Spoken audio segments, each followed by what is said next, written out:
आदान प्रदान, पारदर्शिता, सूचना का अधिकार, नीति, परक आचार संहिता, आचरण संहिता, नागरिक घोषणा पत्र आदि। ये सारे टॉपिक्स हैं, हमें टॉपिक नंबर 7 में पढ़ने हैं। बस हम लोगों ने ईमानदारी शब्द को देखा था, अब आगे बढ़ के नोट करते हैं। कल हम लोगों ने ऑनेस्टी और प्रोबेबिलिटी का अंतर भी नोट किया था। अब नोट करोगे शासन व्यवस्था में ईमानदारी का तात्पर्य। एक टॉपिक है शासन व्यवस्था में ईमानदारी। नोट करेंगे शासन व्यवस्था में ईमानदारी का आशय क्या है। शासन व्यवस्था में ईमानदारी का आशय क्या है, नोट करेंगे आशय। लिख लिया, शासन व्यवस्था में ईमानदारी, ये मीनिंग डाल देना। नोट करोगे शासन व्यवस्था में ईमानदारी का आशय, शासन व्यवस्था में ईमानदारी का आशय सरकार के विभिन्न विभागों एवं उनके क्रियाकलापों में नैतिकता और सदाचार को बढ़ावा देते हुए। नोट करना है, शासन व्यवस्था में ईमानदारी का आशय सरकार के विभिन्न विभागों एवं उनके क्रियाकलापों में नैतिकता और सदाचार को बढ़ावा देते हुए स्वच्छ, पारदर्शी, कुशल, प्रभावी और न्यायप्रिय शासन उपलब्ध कराना है। न्यायप्रिय शासन उपलब्ध कराना है। शासन व्यवस्था में ईमानदारी, शासकीय क्रियाकलापों में, तत्परता, जवाबदेहिता, व्यवहार में नैतिक आचरण, निष्पक्षता तथा गुणवत्तापूर्ण सेवा की आपूर्ति में सहायक है। गुणवत्तापूर्ण सेवा की आपूर्ति को दर्शाता है। गुणवत्तापूर्ण सेवा की आपूर्ति को दर्शाता है।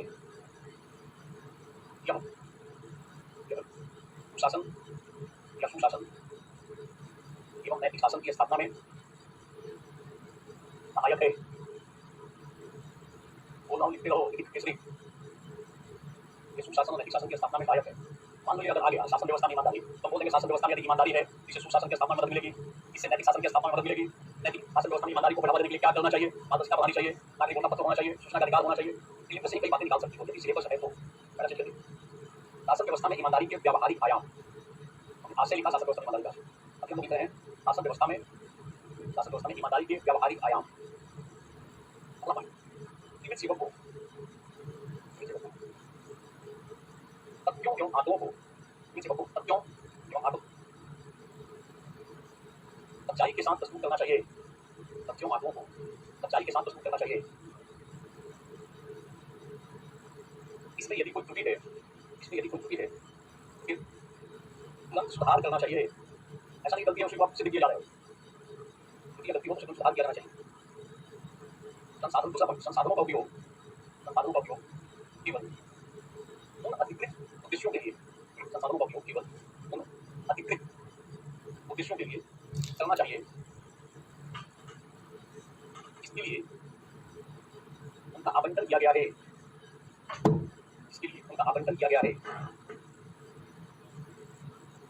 उन्हें अपने व्यक्तिगत लाभ और अनुचित दबाव से ऊपर उठकर कार्य करना चाहिए। और लास्ट, अधिकार द्वारा मांगे जाने पर निष्पक्ष और निर्भीक सलाह देनी चाहिए। ध्यान दें। अब आगे नोट कर लेंगे। शासन व्यवस्था और ईमानदारी का दार्शनिक आधार, philosophical basis of governance and probability. Note करेंगे शासन व्यवस्था और ईमानदारी का दार्शनिक आधार। शासन व्यवस्था और ईमानदारी का दार्शनिक आधार। नोट करेंगे, यही देना, शासन व्यवस्था और ईमानदारी का दार्शनिक आधार। दो तरीके से देख सकते हैं, ध्यान देना। अगर आप सिलेबस को देखोगे हम पढ़ सकते हैं, पहला एक पॉइंट पढ़ सकते हैं ऐसे कि शासन व्यवस्था का दार्शनिक आधार, और दूसरा हम लोग पढ़ सकते हैं ईमानदारी का दार्शनिक आधार। यहाँ से देखो अंग्रेजी में बहुत पड़ता है, लिखा हुआ है फिलोसॉफिकल बेसिस ऑफ गवर्नेंस। ये पॉइंट ये हो सकता है कि हम यह पूछ लें कि what is the philosophical basis of governance, और दूसरा गवर्नेंस को हटा दो, पूछ सकता है कि what is the philosophical basis of probability. अब इसको दो भागों में बांट कर लिख रहे हैं, कुछ कॉमन पॉइंट है, ध्यान रखना। मतलब ओवरलैपिंग है कुछ, मतलब दो भागों में बांट कर लिख सकते हैं। पहला फिलोसॉफिकल बेसिस ऑफ गवर्नेंस, शासन का दार्शनिक आधार, और दूसरा फिलोसॉफिकल बेसिस ऑफ प्रोबेबिलिटी, ईमानदारी का दार्शनिक आधार। और इस टॉपिक को दो भागों में बांट रहे हैं, पता लिख रहे हैं, लिखोगे क्या लिखने जा रहे हो? Philosophical basis of governance. लिख दोगे शासन का दार्शनिक आधार, what is the philosophical basis of governance. ये पार्ट देखने जा रहे हैं। जो सिलेबस में है हमने उसको दो भागों में बांट दिया, शासन का दार्शनिक आधार और दूसरा ईमानदारी का दार्शनिक आधार। हम लोग फर्स्ट पॉइंट को देख रहे हैं। पता लिखोगे, हेडिंग दे दोगे, शासन का दास दिखाना, philosophical issues of governance of the शासन केवल एक, शासन केवल एक, तो शासनिक प्रक्रिया या क्रियाकलाप नहीं है, शासनिक क्रिया या क्रियाकलाप मात्र नहीं है, बल्कि इसमें नैतिकता, न्याय, लोक कल्याण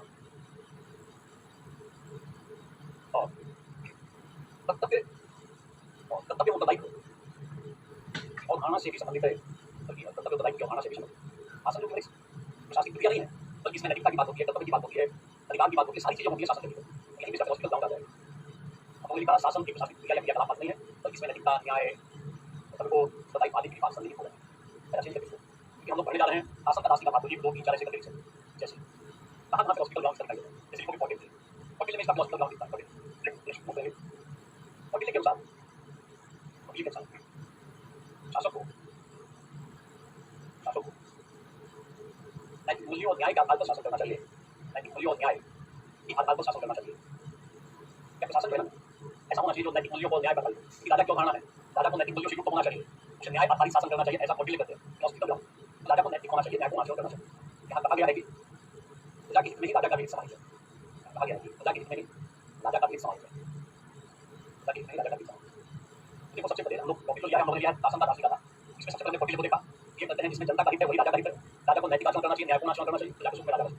ये पॉइंट दूसरा गीता, गीता में 2 चीजें, 2 इंपॉर्टेंट चीजें हैं जिसको लिख सकते हैं। गीता में निष्काम कर्म और लोक संग्रह की बात की गई है, लिख लो भैया, गीता में निष्काम कर्म तथा लोक संग्रह की बात की गई है।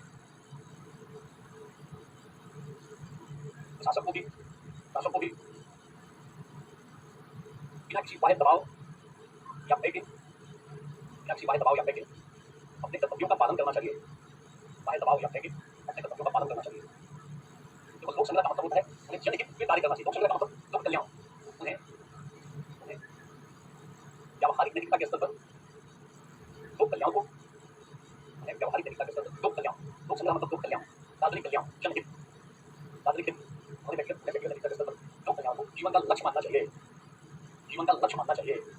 राजा के हित में समाज देगा ऐसा नहीं, प्रजा के हित में ही राजा का हित है, प्रजा के सुख में ही राजा का सुख है। ठीक है ना, कपिल ने कहा था प्रजा के सुख में राजा का सुख है। गीता में निष्काम कर्म और लोक संग्रह, दंपल की आसक्ति से रहित होकर किया गया कर्म निष्काम कर्म है, और लोक संग्रह का मतलब हमें सार्वजनिक कल्याण को जीवन का लक्ष्य मानना चाहिए। सबका कल्याण, लोक कल्याण, ये जीवन का लक्ष्य यही बताता है लोक संग्रह। हमने गीता के बारे में लिख लिया। नेक्स्ट टीटो दास की राजा की बात करते हैं बृहस्पति, क्योंकि न्याय और विवेक के आधार पर शासन करता है, तो विवेक और न्याय के आधार शासन करता है दार्शनिक राजा, विवेक और न्याय के आधार पर शासन करता है। नहीं बिल्कुल बिल्कुल नहीं, अरस्तु ने भी दार्शनिक हित को शासन का उद्देश्य माना था। अरस्तु ने भी दार्शनिक हित को शासन का उद्देश्य माना था।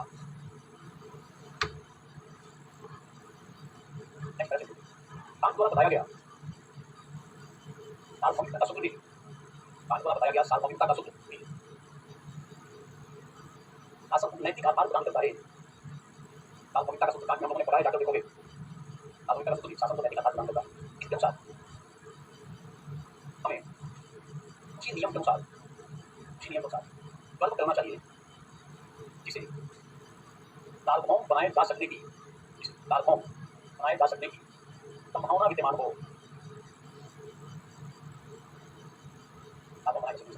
इस रूप में यहाँ सत्य, न्याय, ईमानदारी आदि को नैतिक आधार प्रदान किया गया है। नैतिक आधार और प्रदान कर दिया, हो सकते हो सार्वभौमता प्रदान कर दी।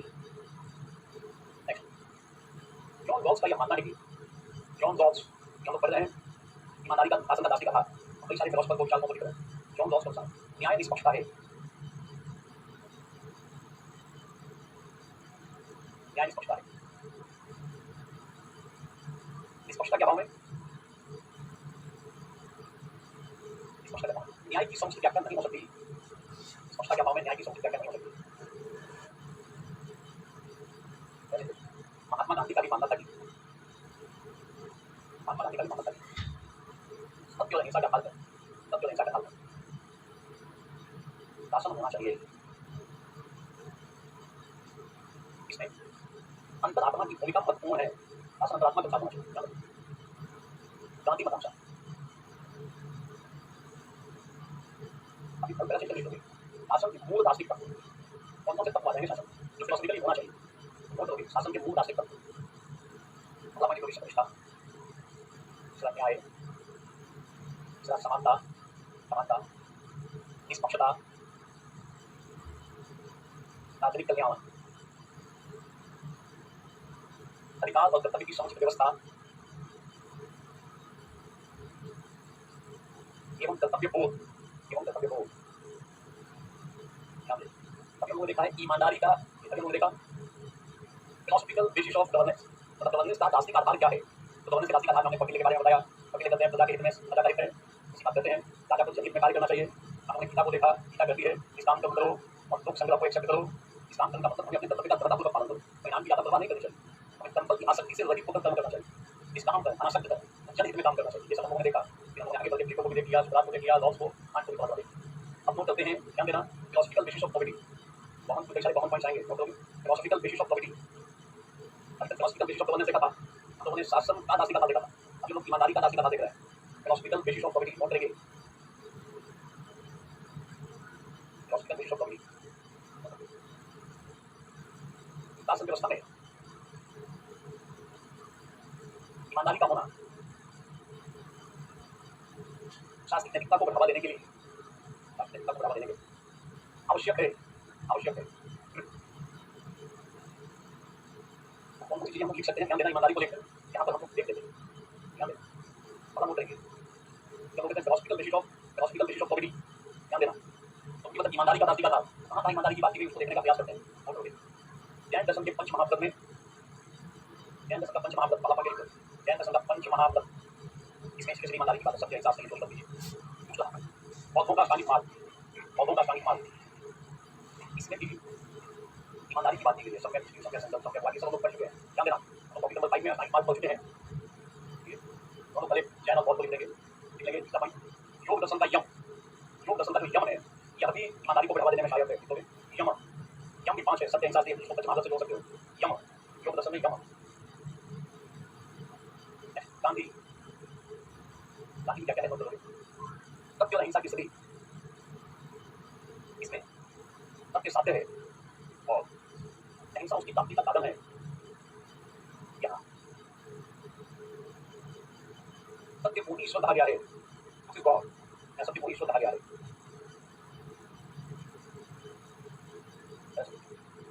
गीता की शुरुआत के वस्तु यह मानते हैं कि शासन व्यवस्था में ईमानदारी सद्गुणों के होने पर ही संभव है। सद्गुण बच्चों में बल है, सद्गुणों के होने पर ही संभव है। इसके लिए ज्ञान और अभ्यास, इसलिए ज्ञान अभ्यास और विवेक, ज्ञान अभ्यास विवेक आदि पर बल दिया गया है। ज्ञान अभ्यास विवेक आदि पर बल दिया गया है।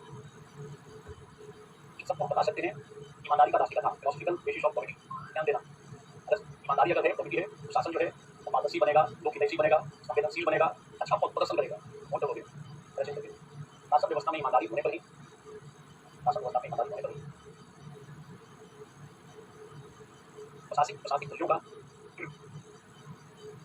शासन व्यवस्था में ईमानदारी होने पर ही प्रशासनिक मूल्यों का वास्तव में साकारीकरण होगा, प्रशासनिक मूल्यों का साकारीकरण होगा। ऐसा होने पर सतत विकास के साथ समावेशी विकास एवं सामाजिक न्याय की अवधारणा भी प्रबल होगी, सामाजिक न्याय की अवधारणा भी प्रबल होगी।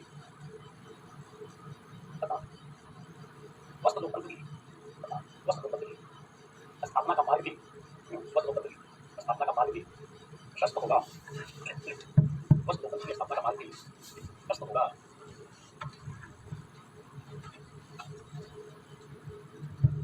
ये बातें गुजार होगी नंबर, अभी टॉपिक चल रहा है, लोग सब देख रहे थे अभी, शासन व्यवस्था में ईमानदारी हमने देखा, लोक सेवा शब्द को, लोक सेवा सिविल सेवा शब्द को हम लोग यहाँ पे ऑलरेडी देख चुके हैं, ध्यान देना। इसके बाद हम लोगों ने शासन व्यवस्था में ईमानदारी का दार्शनिक आधार देखा। अब दो इंपॉर्टेंट करना, एक तो पारदर्शिता है, दूसरा सूचना का अधिकार। अभी सबसे पहले लोग सूचना का अधिकार देखेंगे, नोट करेंगे अलग से इस तरीके से। आरटीआई, आप में से बहुत सारे लोग आरटीआई का इस्तेमाल किए, अभी हम लोग आरटीआई देखने जा रहे हैं, राइट टू इन्फॉर्मेशन, सूचना का अधिकार। ये टॉपिक जो है, ये दोनों टॉपिक, ये पेपर 4 में भी पढ़ना है, ये पेपर 2 में भी पढ़ना है, तीसरा पढ़ना है और गवर्नेंस वाले 5 में भी, इस सब टॉपिक पढ़ना है, नागरिक वोटर पत्र भी पढ़ना है, प्रचार भी पढ़ना है, जीएस पेपर 4 मीटिंग दे दो, सूचना का अधिकार, सूचना का अधिकार, और तो सूचना का अधिकार। पिछले टॉपिक को दो भाग बताएंगे, ओवरलैपिंग है तो अवसर करके आपस में मिला भी सकते हो। सीधा अभी कोई सवाल बना नहीं आगे इसमें कि आपकी ईमानदारी का रास्ते का हाल बताइए, ऐसा समझौता है, इसी से बन चुका है। बिल्कुल खड़े होंगे, सूचना का अधिकार किस चीज़ से पेपर में पढ़ना है, तो वो निकाल लेते हैं, फिर आ जाएंगे सूचना का अधिकार है क्या, इसके क्या फायदे हैं और क्या कठिनाई है, इसको लागू करने में क्या इसके ट्रू फॉल्स है, चीज़ों को देखेंगे। अरे बहुत सूचना की सुशासन की स्थापना है, ठीक है, सूचना का अधिकार आपने जिस पेपर को इसको पढ़ रखा होगा, इसमें सवाल दोनों जगहों पर दिखाई देता है। सुशासन की स्थापना है नागरिकों की सरकारी सूचनाओं तक, नागरिकों की सरकारी सूचनाओं तक पहुंच आवश्यक है।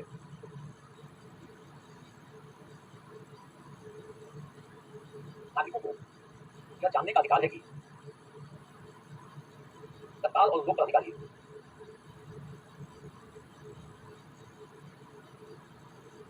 क्या निर्णय ले रहे हैं और क्या कार्य कर रहे हैं।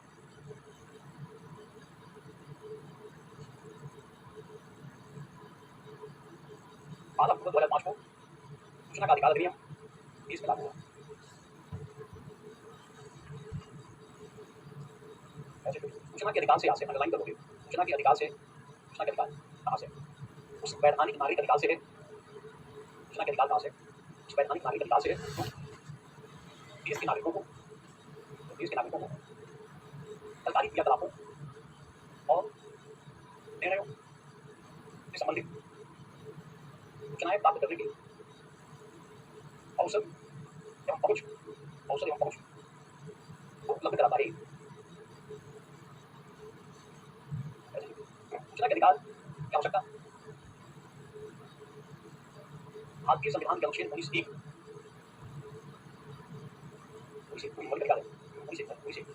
विचार और अभिव्यक्ति की स्वतंत्रता, विचार और अभिव्यक्ति की स्वतंत्रता के अंतर्गत स्वीकार किया गया है। सूचना का अधिकार बेसिकली मौलिक अधिकार हो गया, क्योंकि 19 के अंतर्गत है, विचार और व्यक्ति की स्वतंत्रता उसी के भीतर आ जाता है। अभिव्यक्ति के लिए सूचनाओं का होना आवश्यक है, अभिव्यक्ति के लिए सूचनाओं का होना आवश्यक है। सूचना का अधिकार अधिनियम 2005 के माध्यम से, सूचना का अधिकार अधिनियम 2005 के माध्यम से नागरिकों को लोक पदाधिकारियों से सूचना प्राप्त करने का अधिकार दिया गया है।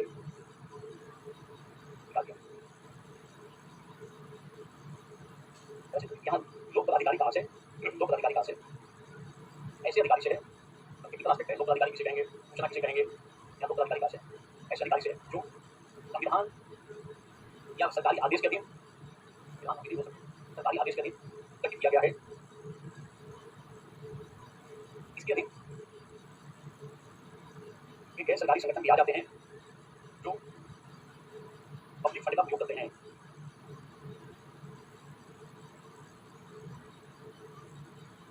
यहाँ सूचना का अर्थ है लोक पदाधिकारी के अधीन, सूचना का अर्थ है लोक पदाधिकारी के अधीन रखी गई जानकारी, जैसे आंकड़े, फाइल, रिपोर्ट या अन्य दस्तावेज आदि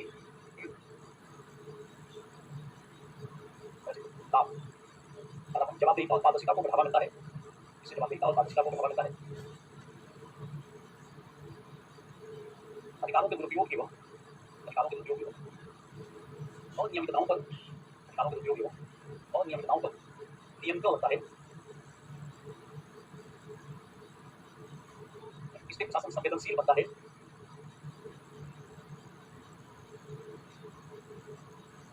प्रचार पर नियंत्रण लगता है, प्रचार पर नियंत्रण लगता है।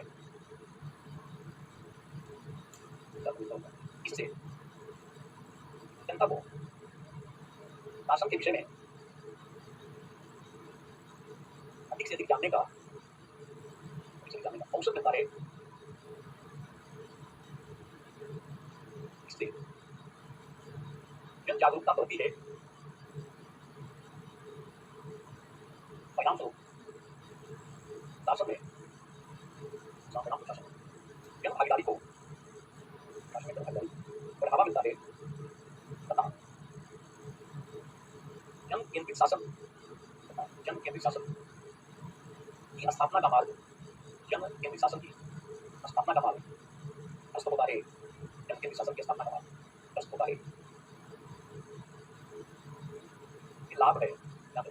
कई सारी नौकरियाँ भी हैं जिससे कई बार इसका दुरुपयोग हो जाता है। बाद में इसमें संशोधन भी किया गया है। जब संशोधन हुआ कि अधिक होता है, थोड़ा कमजोर हुआ है। ध्यान देना। और हो गया आरटीआई में संशोधन। आरटीआई में संशोधन कैसे आरटीआई संशोधन है? सूचना के अधिकार अधिनियम में 2018 में संशोधन किया गया। सूचना के अधिकार अधिनियम में 2018 में संशोधन किया गया। इसके अनुसार सूचना आयोगों की अध्यक्ष और सदस्यों के कार्यकाल, वेतन, भत्ते और सेवा शर्तों के निर्धारण का अधिकार, सेवा शर्तों के निर्धारण का अधिकार केंद्र सरकार को प्रदान कर दिया गया। इस कदम से आयोग की निष्पक्षता प्रभावित हो सकती होगी, नहीं होगी, पक्का नहीं होगी।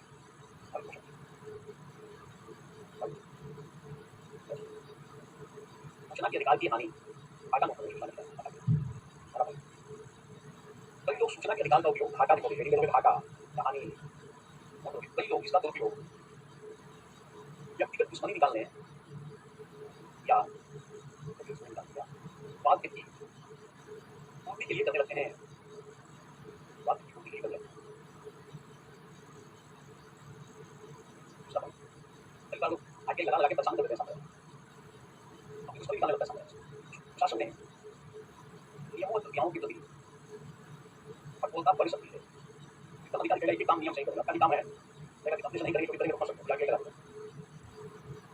प्रशासन नियमों और प्रक्रियाओं के प्रति कठोरता बढ़ सकती है। इससे लोक सेवकों में नवाचार तथा अपनी अंतरात्मा से अच्छा कार्य करने की वृत्ति में, अपनी अंतरात्मा से अच्छा कार्य करने की वृत्ति में, अच्छा कार्य करने की वृत्ति में वही आ सकती है। आरटीआई राइट टू इन्फॉर्मेशन, मतलब आरटीआई क्या है इसे सूचना का अधिकार, राइट टू इन्फॉर्मेशन 2005 में मिल गया। आरटीआई लगा के प्रशासन से पूछे, तो कुछ बात नहीं सकती, बात किसी वक्त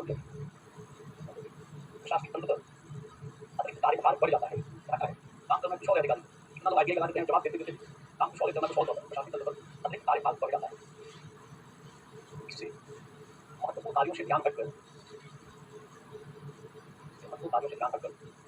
मांगी गई सूचनाओं को उपलब्ध कराने में चला जाता है।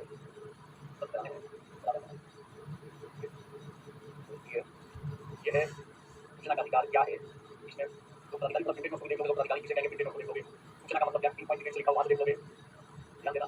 नया संशोधन क्या है बताया हुआ है, क्या लाभ है, क्या घाटा है, ये बताया गया है। 5-6 भागों में बांटोगे सूचना का अधिकार। एक तो क्यों लाया गया, दूसरा क्या है, तीसरा सूचना अधिकार, लोक अधिकारी चलोगे, लोक अधिकारी का मतलब क्या है, सूचना के अधिकार में सूचना क्या है जो लोक अधिकारी के पास है, किसी भी रूप में हो। सूचना प्रक्रिया को बता दी जरूरत नहीं, क्या इसके घाटे हैं, क्या इसके लाभ हैं, क्या संशोधन है, वो बातों पे जा सकता है। ठीक है, ये सूचना का अधिकार है। इसके अंतर्गत है वाक और व्यक्ति की स्वतंत्रता के अंतर्गत सूचना का अधिकार से जब तक सूचना नहीं रहेगी तब तक आप अपने विचारों को किसी नहीं कर सकते। सूचना लोकतंत्र के लिए ऑक्सीजन का काम करता है, शासन व्यवस्था में ऑक्सीजन का काम करता है। तो सूचना जो है तो राष्ट्रीय संसाधन है, जनता को मिलनी चाहिए सूचना। आगे आने के बाद पारदर्शिता बढ़ी है, जवाबदेहिता बढ़ी है, करप्शन भी बात की है। पारदर्शिता मोट हो गए, पारदर्शिता सवाल बन चुका है, पेपर 2 में भी बना है, पेपर 4 में इसके दोनों पेपरों में पारदर्शिता का चला। पारदर्शिता का आशय है, पारदर्शिता का आशय है खुलापन। जैसे मान लो पारदर्शिता, जैसे मान लो ये मैं क्लास लिखा हूँ, ये पारदर्शी है, पता है कि भीतर क्या चल रहा है, भीतर की विषय चल रहा है, ट्रांसपेरेंट है, भीतर क्या हो रहा है आपको पता चल रहा है, बाहर में जरूर खबर है और भीतर की विषय दिखाई दे रहा है। तो सरकार क्या क्या कर रही है, कौन सा निर्णय ले रही है, पारदर्शिता है तो सब चीज पता चल जाएगा, खुलापन होना चाहिए। ऐसा नहीं बंद सब चीजें हो रही है, जनता को पता ही नहीं चल रहा क्या हो रहा है, कौन सा कपड़ा हो रहा है, जनता को जानने का अधिकार है, ट्रांसपेरेंसी होनी चाहिए। पारदर्शिता का आशय खुलापन। पारदर्शिता सरकार के विभिन्न विभागों, सरकार के विभिन्न विभागों में सूचनाओं के आदान प्रदान से संबंधित है। मतलब है कि लोगों को विभागीय गतिविधियों के विषय में अधिक से अधिक जानने का अवसर मिले।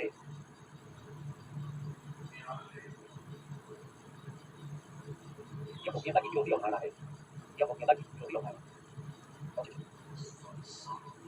जैसे मान लो पारदर्शिता संबंध क्या, मान लो राशन क्या संबंध है, मान लो आपके इलाके में सड़क बन रही है, अब सड़क की 6 ऊंचाई बनेगी, आगे ऊंचाई बनेगी, कितना स्पेस कितने का परिमाण, 1 किलोमीटर सड़क बनाना है, कितना खर्च हो रहा है, इस सड़क को कैसे बनाना है, इस मोटाई कितनी होनी चाहिए, इसके किनारे ईंट भी लगाने हैं कि नहीं लगाने हैं, ये लोगों को पता नहीं चलता है।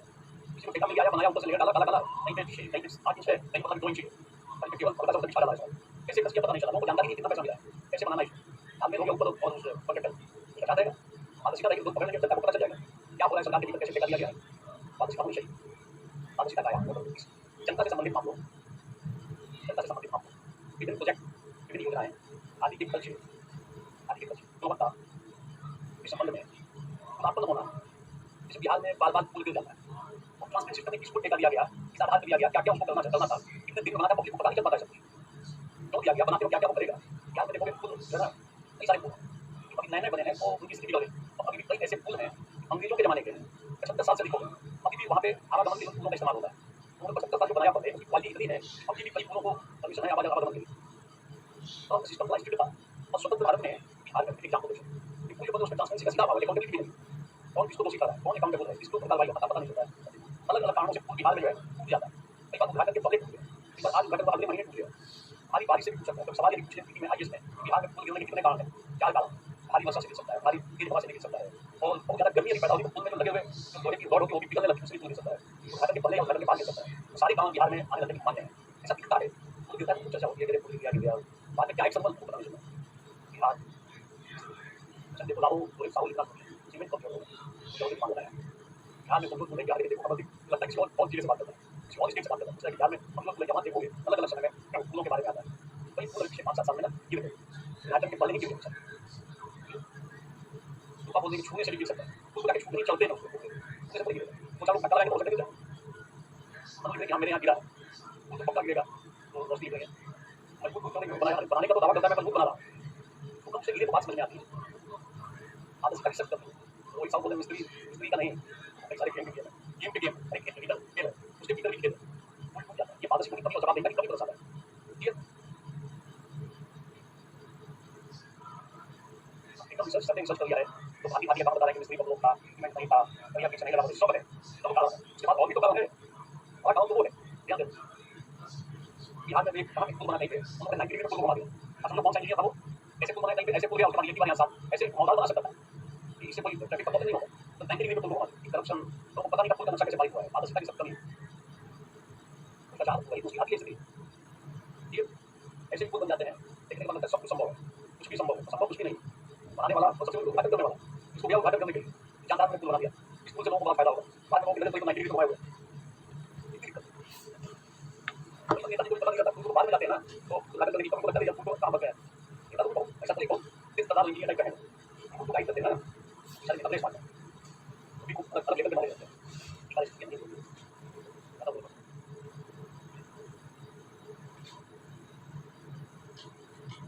अब आपस में मिल रहते हैं, बिल्कुल सही। लोग शुगर मत आपस में सब मिल रहते हैं, सब में और भी सब आ जाएंगे, इसमें तो दोनों आ जाएगा कार्यपालिका। कई कठिनाइयाँ हैं, फिर मैं आगे मतलब आपको समझ में आता है। पीछे मैं भी था वहाँ पे प्रयागराज में बात करता हूँ, वहाँ एक पुल बनता था, पुल जो था अभी आधा पेड़ तो कवर पुल को कंप्लीट किया था, तो उसको बना के बता रहे थे कि यदि सामने वाला किसी और स्टेट में होता, जो पुल बनाने वाला कॉन्ट्रैक्टर था किसी और स्टेट में होता, तो पक्का पुल जल्दी बना के निकल जाता। यहाँ पे उसको भय है कि अगर कुछ भी गिरा, पुल गंगा में गिरा, तो फिर उसका पूरा पैसा मिल जाएगा, उसकी पुलिस पहुँच जाएगी, पुलिस लेगी और फिर उसके बाद सारा वसूली अभियान चल जाएगा, ताकि करना मुश्किल काम चल जाएगा।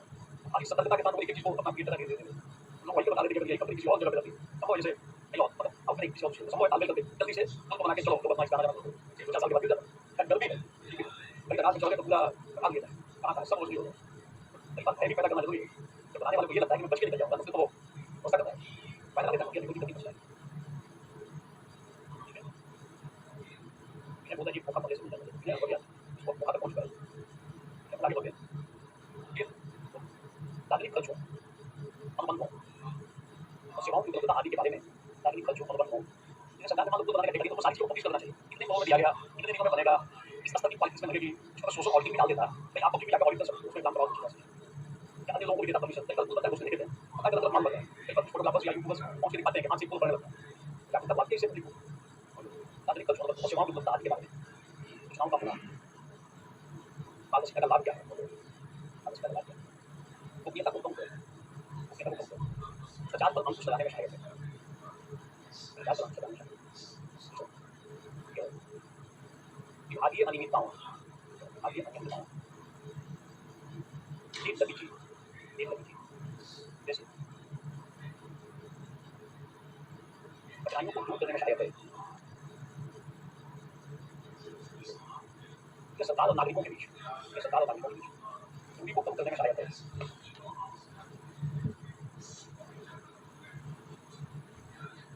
यह शासन को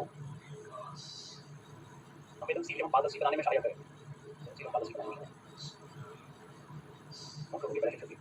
प्रशासन में पारदर्शिता को बढ़ावा देने के उपाय, शासन में पारदर्शिता को बढ़ावा देने के उपाय क्या क्या उपाय है? पारदर्शिता को ई गवर्नेंस से पारदर्शिता को बढ़ावा मिलता है। सूचना का अधिकार, इससे भी पारदर्शिता को बढ़ावा मिलता है। सिविल चार्टर, एक पढ़ना यार सिविल चार्टर नागरिक अधिकार घोषणा पत्र, आचरण संहिता एवं नीति संहिता, उपभोक्ता संरक्षण कानून, उपभोक्ता संरक्षण कानून, यहाँ पर ध्यान देना। हम ये तो करते हैं कि प्रशासन में सरकारी क्रियाकलापों में पारदर्शिता होनी चाहिए, ध्यान देना। और कभी कभी पारदर्शिता का जो विपरीत है गोपनीयता, देखो हम इसको भी वरीयता देने लगते हैं, ध्यान देना। कभी कभी जैसे एग्जाम्पल ध्यान रखना, जैसे कभी राफेल डील हुई थी फ्रांस के साथ, तो विपक्षी दलों ने आरोप लगाया कि डील में दलाली हुई है, इस डील में भ्रष्टाचार हुआ है। मामला कोर्ट तक पहुंच गया, सुप्रीम कोर्ट तक मामला पहुंच गया, भाई इसमें पारदर्शिता नहीं बरती गई है, इस डील में पारदर्शिता नहीं बरती गई है, ऐसा आक्षेप लगाया गया। कहा गया इसमें गतिविधियां संपन्न हुई। मामला चला गया सुप्रीम कोर्ट, वहां पे जजमेंट आया, ध्यान देना। सरकार बार बार बोलती थी कि यहाँ गोपनीयता जरूरी है, पारदर्शिता करने में दिक्कत है। हम लोग डिसीजन आता है, ध्यान देना कि आता है कि इस डील में गोपनीयता होनी चाहिए। ये जो अच्छा सौदा है, इसमें हम लोगों को उस विमान में जो आया है उसमें कौन कौन से हथियार लगे हुए हैं, हम लोग क्या क्या परिवर्तन करा है अपने बदले, वो पता चले तो सब इसको फायदा हो जाएगा। ध्यान देना, हम सामान्यतः पारदर्शिता की बात करते हैं और रक्षा सौदों आदि के संदर्भ में या खुफिया जानकारी आदि के संदर्भ में हम गोपनीयता को भी एक मूल्य मानेंगे। ध्यान रखना, एग्जाम्पल देखकर आप लिख सकते हो, एग्जाम्पल देखकर लिखा जा सकता है।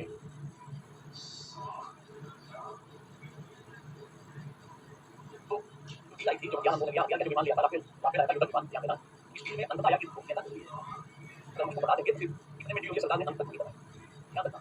कभी कभी हम लोग स्पेसिफिक रक्षा सौदों आदि के संदर्भ में कुछ और विशिष्ट क्षेत्रों में हम गोपनीयता को भी सपोर्ट करेंगे, इसे भी मूल्य मानेंगे। सामान्यतः सरकारी क्रियाकलापों और निर्णय प्रक्रिया में पारदर्शिता होनी चाहिए, और सदैव नहीं। कभी नया सवाल बन सकता है, ध्यान देना। नागरिक अधिकार घोषणा पत्र भी पढ़ना है, ये देखो पढ़ना है, नागरिक घोषणा पत्र भी पढ़ेंगे। अरे और सिविल चार्टर, ये देखो अंग्रेजी में सिविल चार्टर है और हिंदी में नागरिक घोषणा पत्र, देखो ये दोनों का संदर्भ समझ में आ गया। तो कभी यदि आपसे पूछे कि आप किसका समर्थन करोगे, पारदर्शिता का भी गोपनीयता का, सरकारी क्रियाकलापों में आप बोलोगे सामान्यतः पारदर्शिता का सपोर्ट करेंगे, कभी कभी आप गोपनीयता का भी सपोर्ट कर सकते हैं। इसका कैसे राफेल डील वाला एग्जाम्पल देकर आप लिख सकते हैं, सीधे कर सकते हैं, ध्यान दें। हमें गोपनीयता रखनी चाहिए। बोलो क्लियर, क्लियर, ठीक है, बताओ।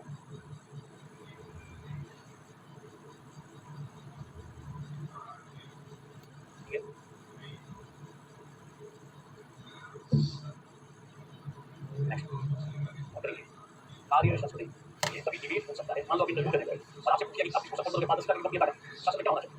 तो यहाँ खुले तरीके से इसी को बोलो, सदैव शासन शासन देश का चाहिए कभी कभी बात है। और इसका भी पहला होना चाहिए कि आप सपोर्ट करें कार्य संस्कृति, कार्य संस्कृति, कार्य संस्कृति वर्क कल्चर, ध्यान देना। किसी कार्यालय में क्या सकता है, कार्य संस्कृति में समर्थन कार्यालय सकता है। जो वहाँ का वातावरण, मान लो 20 लोग काम कर रहे हैं कार्यालय में, और कैसा वातावरण है, आपस में कैसा सहयोग है। मान लो सब एक दूसरे को नीचा दिखाने में लगे हुए हैं, पता ही नहीं उन लोगों को क्या करना है, उद्देश्य का पता नहीं हो, आपस में सद्भाव नहीं हो, गंदगी फैली हुई हो, भाव नहीं हो, उद्देश्य का पता नहीं है, गंदगी हो, एक दूसरे को नीचा दिखाने का भाव ज़्यादा हो, और पहुंची हुए वहाँ कुछ रोके हुए बैठो खाने के लिए तुम्हारा काम। हम कहेंगे कि यहाँ का वर्क कल्चर, कई सारे कार्यालय और संगठनों का वर्क कल्चर बिल्कुल नहीं है। आप बैठ के वेट कर, आपका काम है सामने रखकर है, क्या चूज किया आधे घंटे बाद आप इंतजार कर, मेरा काम है वर्क कल्चर। किसी किसी का वर्क कल्चर बड़ा अच्छा है, कोशिश कर रहा है, कई सारी बड़ी बड़ी कंपनियां इसको ध्यान रखती है, जो काम करने वाले हैं, तो वहाँ वातावरण बड़ा अच्छा वातावरण। तो बस कई कार्यालयों की कार्य संस्कृति नकारात्मक है, हम सकारात्मक कार्य संस्कृति बनाओ, और तो कार्य संस्कृति किसी कार्यालय या संगठन में, कार्यालय या संगठन में कार्य करने के तरीके, कार्यालय या संगठन में कार्य करने के तरीके, परस्पर व्यवहार, आचरण के खंड, आपस में कैसे आचरण करें, आचरण, वातावरण, वातावरण, आचरण के खंड, वातावरण, लक्ष्य, मूल्य एवं उद्देश्य, लक्ष्य, मूल्य एवं उद्देश्य, लक्ष्य प्राप्ति के साधन, लक्ष्य प्राप्ति के साधन, आदि के समुच्चय को, आदि के समुच्चय कार्य संस्कृति कहते हैं, आदि के समुच्चय को कार्य संस्कृति कहते हैं, कार्य संस्कृति। लिखोगे नकारात्मक कार्य संस्कृति की, नकारात्मक कार्य संस्कृति, नकारात्मक कार्य क्या क्या पॉइंट है, कार्य संस्कृति दो भागों में बांट, सकारात्मक और सकारात्मक है। और ये भी जानो कि नकारात्मक वर्क कल्चर क्या है, कार्यों में उदासीनता या शिथिलता, कार्यालय में गए हैं, बस अलग किसी लोग बैठा हो, कार्यों में उदासीनता या शिथिलता, कार्यों को बोझ समझना, कार्यों को बोझ समझना, टालने की कुरीति, टालने की कुरीति,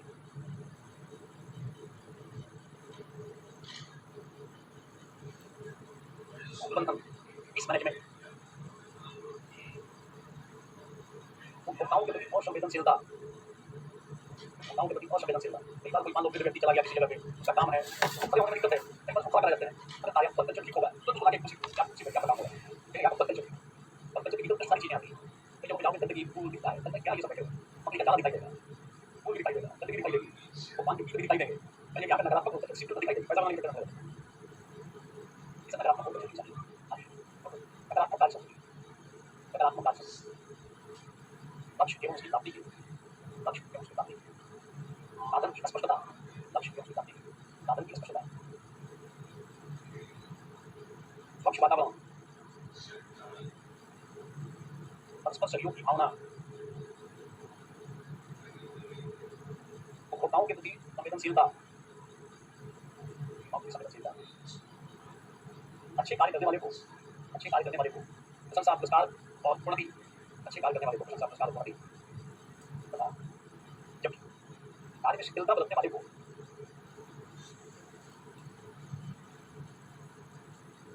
कार्य शिथिलता बरतने एवं निंदा, निंदा, कई बार हम समझाई भी करेंगे, थोड़ा समझा भी लेंगे, काम पीछे करोगे तो बनोगे, हाथ धो जाओगे, हम नहीं कर सकते हैं, ठीक से कार्य करो, मिलजुल के काम करो, नहीं तो कठिनाई पैदा हो सकती है, ये सारी चीजें आ जाएंगी। मतलब कार्य निष्पादन का सतत एवं वस्तुनिष्ठ मूल्यांकन, कार्य निष्पादन का सतत एवं वस्तुनिष्ठ मूल्यांकन, टीम वर्क की भावना, ये होना चाहिए, सकारात्मक आचरण होता है, टीम वर्क की भावना, लक्ष्य प्राप्ति हेतु समय सीमा का प्रावधान, लक्ष्य प्राप्ति हेतु समय सीमा का प्रावधान, योजना एवं कार्य प्रणाली की स्पष्टता,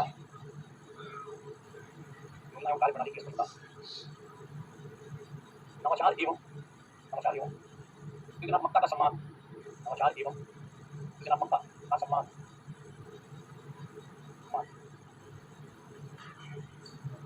सतत त्वरित एवं प्रभावी शिकायत निवारण तंत्र, त्वरित एवं प्रभावी, कार्यालय में कोई मान लो कोई किसी के बारे में शिकायत कर रहा है, मान लो कोई व्यक्ति किसी को परेशान कर रहा होगा कि शिकायत किया, तुरंत निकाला होना चाहिए, त्वरित एवं प्रभावी शिकायत निवारण तंत्र प्रणाली का होना, ये सब कुछ तुरंत बच्चों को दर्शाता है।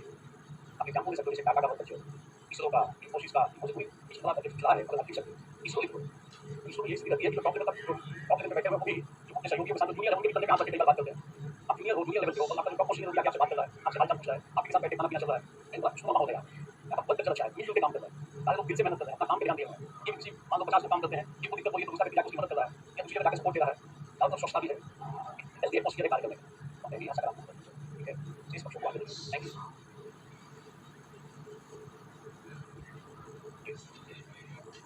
पिछली क्लास में हम लोगों ने इसकी चर्चा की थी, कार्य संस्कृति की, कार्य संस्कृति, अभी हम लोग देखने जा रहे हैं आचार संहिता, आचरण संहिता, नागरिक घोषणा पत्र, इसके बाद कार्य संस्कृति की स्थिति, तीन पक्षों को देखने जा रहे हैं, code of conduct, code of ethics and citizen charter. तो सबसे पहले हम लोग देखने जा रहे हैं, ध्यान देना पूरा भी होगा, हिंदी में अंग्रेजी लिखोगे, पहला पॉइंट है code of ethics, second point है code of conduct, third point है सिटीजन चार्टर। नोट करेंगे सबसे पहले आचार संहिता, आचार संहिता, आचार संहिता, ध्यान रखना, पूरा भी लिखोगे आचरण संहिता तो कोड ऑफ कंडक्ट हो जाएगा।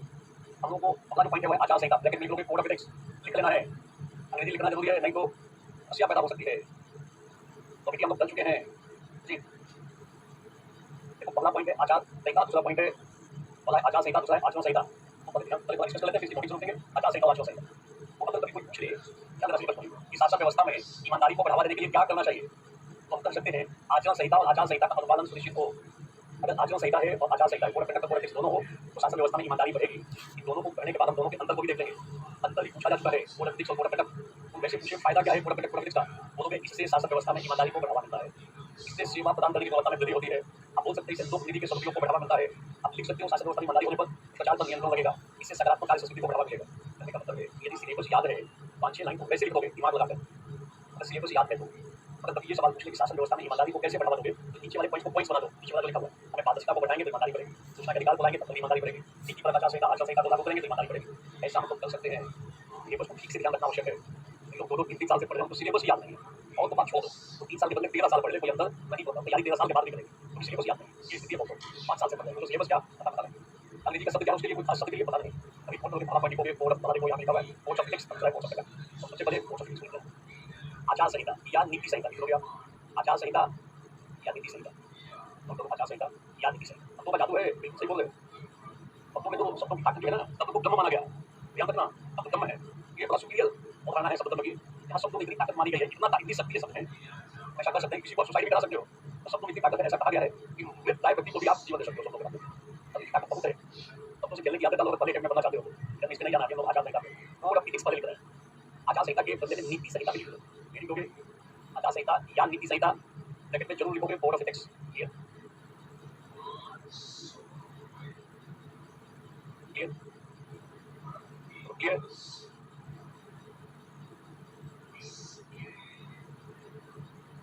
क्लियर, क्लियर, बहुत तरीके से अब क्लियर है सब कुछ, बहुत करते हैं। देखो, शासन शासनिक अधिकारियों के आचरण को नियंत्रित करने के लिए, उनको गाइड करने के लिए, उनके आचरण में अनुशासन बनाए रखने के लिए नाना प्रकार के उपाय किए जाते हैं कि इनके आचरण में अनुशासन बना रहे। हम उनको गाइड करते हैं कि आपको ये करना है और ये नहीं करना है। इसके लिए आचार संहिता और आचरण संहिता दोनों बनाई गई।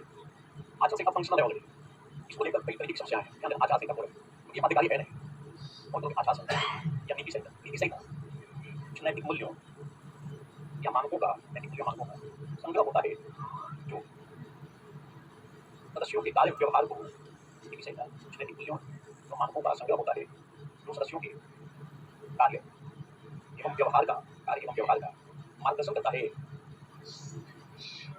यहाँ सदस्यों से ये अपेक्षा की जाती है कि वे दीक्षा से जीवन में या संबंधित क्षेत्र में इसका अनुपालन करेंगे। नीति संहिता या आचार संहिता, नीति संहिता या आचार संहिता सदस्यों को नैतिक रूप से जागृत करता है, नैतिक रूप से जागृत करता है और उन्हें नैतिक पथ पर आगे बढ़ने की, नैतिक पथ पर आगे बढ़ने की प्रेरणा देता है। लिख लो, समझ में आ जाएगा, बिल्कुल बहुत डिटेल में कॉन्सेप्ट नहीं है, या थॉट का माध्यम क्या समझ रहे थे, आगे बढ़ने की इसमें दायित्व का भाव प्रधान होता है, इसमें दायित्व का भाव रिस्पॉन्सिबिलिटी का तत्व विद्यमान होता है, इसमें दायित्व का भाव विद्यमान होता है। नैतिक या नीति संहिता के माध्यम से, नीति संहिता के माध्यम से सदस्यों की नैतिक चेतना को जागृत कर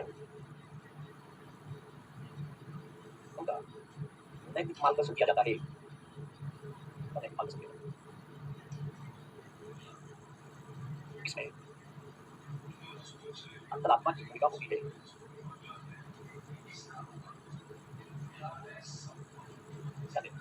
कोड ऑफ एथिक्स है ना, ये स्वेच्छा पे है, ये अपेक्षा की जाती है कि सदस्यों को अपनी इच्छा से इसका पालन करना चाहिए, और अगर पालन नहीं करें तो कोई आप टेंडिंग नहीं कर सकते। ध्यान रखना, कुछ गाइडलाइन दिया जाता है कि देखिए आपको इन चीजों का पालन करना है। मंत्रियों के लिए भी कोड ऑफ एथिक्स है, ध्यान देना, उनके ऊपर कि भाई आपको इनका पालन करना चाहिए। ये उनके ऊपर निर्भर करता है कि इसका पालन करते हैं कि नहीं करते हैं। नहीं करते हैं तो आप बाध्य नहीं कर सकते, टेंडिंग नहीं कर सकते। यही प्रमुख अंतर है कोड ऑफ कंडक्ट से कोड ऑफ एथिक्स का। जहाँ कोड ऑफ कंडक्ट आता है, ये कहते हैं आचरण संहिता, आचार संहिता था। आचरण संहिता में कुछ बताया जाता है कि आपको ये करना है और ये सब नहीं करना। नहीं करना, यदि आप करोगे तो आपको दंड मिल सकता है, अनुशासनात्मक कार्रवाई हो सकती है। आपका यदि यूपीएससी में फाइनल सेक्शन हो जाता है और जाओगे मसूरी ट्रेनिंग करने के लिए, अगर आईएएस बनकर चले गए तो वहाँ एक पुस्तिका मिलेगी, सिविल सेवा आचरण नियमावली, ऊपर लिखा रहता है आचरण नियमावली। नियमावली में बहुत सारे पॉइंट्स हैं, बिंदु लेकर क्या कुछ पॉइंट्स रिपोर्ट किए हुए हैं, बहुत सारे पॉइंट्स हैं, वैसे छोटे 2-3 4 लाइन के पॉइंट्स हैं, सैकड़ों पॉइंट्स हैं। बस पुस्तिका में यही बताया गया है कि अब आप प्रशासनिक अधिकारी बन गए हो तो आपको ये काम करना है और ये काम नहीं करना है, स्पष्ट बताया गया है। और अगर आपने वो काम कर दिया आईएएस बनने के बाद, आईपीएस बनने के बाद, जो पुस्तिका में मनाही की गई बताया गया है ये काम नहीं करना और आप वही काम कर रहे हो, सरकार से आ जाएगी, कोई ऊपर से नोटिस आ जाएगी, आपकी बताओ स्पष्टीकरण, ठीक से स्पष्टीकरण नहीं दोगे तो एक्शन हो जाएगा आपके ऊपर। इससे प्रशासनिक अधिकारियों के आचरण में अनुशासन बना जाता है। ध्यान देना, आप कभी भी बाहर से मार्केट से भी किताब खरीद सकते हो, किताब है सिविल सेवा आचरण नियमावली, मसूरी जाने से पहले यहाँ पर भी पढ़ सकते हो।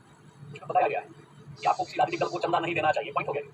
आपको किसी राजनीतिक दल की तरफदारी नहीं करनी चाहिए, आपको खुले मन से किसी नेता के पक्ष या विपक्ष में नहीं बोलना चाहिए, बोलोगे तो एक्शन हो जाएगा। आपको सरकार की नीति की आलोचना नहीं करोगे नागरिक रूप से, आप अपने घर में बैठ के परिवार के साथ बैठ के सरकार की योजना की आलोचना कर सकते हो। किसी मीडिया वाले को बुलाओ, यूट्यूबर को, और देखो मैं सरकार की स्थिति से सहमत हूं, वो आइए सरकार तुरंत आ जाएगा ऊपर से लड़ देगा, बताओ क्यों ये आलोचना है, कोड ऑफ कंडक्ट का उल्लंघन हो जाएगा। कोड ऑफ कंडक्ट में ये भी लिखा हो कि आप सार्वजनिक रूप से सरकार की नीति की आलोचना नहीं कर सकते। ये बनाने का, कोड ऑफ कंडक्ट बनाने का प्रयोजन है हम प्रशासनिक अधिकारियों के आचरण को नियमित करें, उनको अनुशासित रखें, अनाचरण आचरण मनमाना आचरण न करें, गाइडेंस दिया हुआ है। अगर नहीं मानेंगे तो उनके ऊपर एक्शन हो जाएगा। कोड ऑफ एथिक्स था, ध्यान देना, वो शिक्षा संस्था अधिकारियों के या जिनके जिनके लिए बना। शिक्षा पे मान सकता है, नहीं मान सकता है। इसलिए बहुत स्पष्ट नहीं होता है, ये करना नहीं करना। कोड ऑफ कंडक्ट में स्पष्टता होती है, क्लियर बताया होता है, ये करना है, ये नहीं करना। ज़्यादातर चीज़ नहीं करने वाला बताया होता है, ये मत करो, करोगे तो नोटिस आ जाएगी। आचरण संहिता में कुछ नियमों का उल्लेख करता है, कुछ निर्देशों का उल्लेख करता है, जिसका आपको पालन करना पड़ेगा। बाध्यकारी है, ये बाध्यकारी है, ये शिक्षा पर ये दायित्व है, ये अकाउंटेबिलिटी है यहाँ पे। आप नहीं मानोगे तो कोई एक्शन नहीं होने जा रहा है कोड ऑफ एथिक्स में। यहाँ नहीं मानोगे, उल्लंघन करोगे तो एक्शन हो जाएगा, कुछ होगा, ध्यान देना। यदि आप शासकीय अधिकारी बन रहे हो तो आपको कोड ऑफ कंडक्ट का पालन करना पड़ेगा। आप देखोगे जब चुनाव आ जाएगा, चुनाव के कुछ दिन पहले कोड ऑफ कंडक्ट लागू हो जाता है। उम्मीदवारों के लिए जो चुनाव लड़ रहे हैं, कोड ऑफ कंडक्ट लागू हो गया, चुनाव आयोग ने कहा कि ये अब कोड ऑफ कंडक्ट लागू। जैसे ही लागू हो गया तो उसमें कई सारी चीजें आ जाएंगी, आप किसी योजना का उद्घाटन नहीं कर सकते, ऐसा आप काम नहीं कर सकते जिसको प्रोहिबिट हो करते। ध्यान देना, कोड ऑफ कंडक्ट लागू होते ही आ जाएगी, अब आप 8 बजे से ज्यादा प्रचार नहीं करोगे या 10 बजे से ज्यादा प्रचार नहीं करोगे। एक लागू हो जाता है कोड ऑफ कंडक्ट एरिया, लेकिन उम्मीदवारों को उसका पालन करना पड़ता है, करना पड़ेगा, नहीं तो उनको परेशान। ये बाध्यकारी होता है कोड ऑफ कंडक्ट, ये स्वैच्छिक होता है। 3-4 बार अभी तक सवाल इसको लेकर पूछा जाता है। कोड ऑफ कंडक्ट एक शब्द मैंने देखा था शॉर्ट में, तो इसको देखते हैं, इसको देखने के बाद 2 भागों में बांट लेंगे, एक साइड में कोड ऑफ एथिक्स, एक साइड में कोड ऑफ कंडक्ट। अंतर देख लेंगे क्या-क्या है। क्लियर? इलेक्शन के समय election commission code of conduct लागू करता है कि नहीं करता? जो लड़ने वाले, जो चुनाव लड़ रहे हैं, कोड ऑफ कंडक्ट लागू होते ही कई चीज़ों पे मनाही हो जाती है, अब ये काम आप नहीं करो। इसलिए सरकार देखोगे कोड ऑफ कंडक्ट मान लो अगर मार्च में कोड ऑफ कंडक्ट लागू होने जा रहा है 2026 में, तो सरकार जनवरी में खूब घोषणाएं करती है, मैं ये करूँगी, ये करूँगी, ये करूँगी, सरकार घोषणाओं का अंबार लगा देती है। क्योंकि जैसे ही एक बार कोड ऑफ कंडक्ट लागू हो गया तो फिर अधिसूचना जारी हो गई, उसके बाद आप जनता को लुभाने वाले बहुत सारी चीज़ों को नहीं कर सकते, गलत होती है। ये सब आपको डिटेल से पढ़ना है, पॉलिटी में ध्यान देना, वहाँ डिटेल से पढ़ोगे, इसके विभिन्न पक्षों को पढ़ोगे, वहीं से पॉइंट भी लेना, ये सेकंड पेपर से। मगर उस समय कोड ऑफ कंडक्ट उनका भी लागू आ जाता है, ये काम ज़्यादातर मना ही वाला काम कौन करते हैं? आचरण संहिता, आचरण संहिता।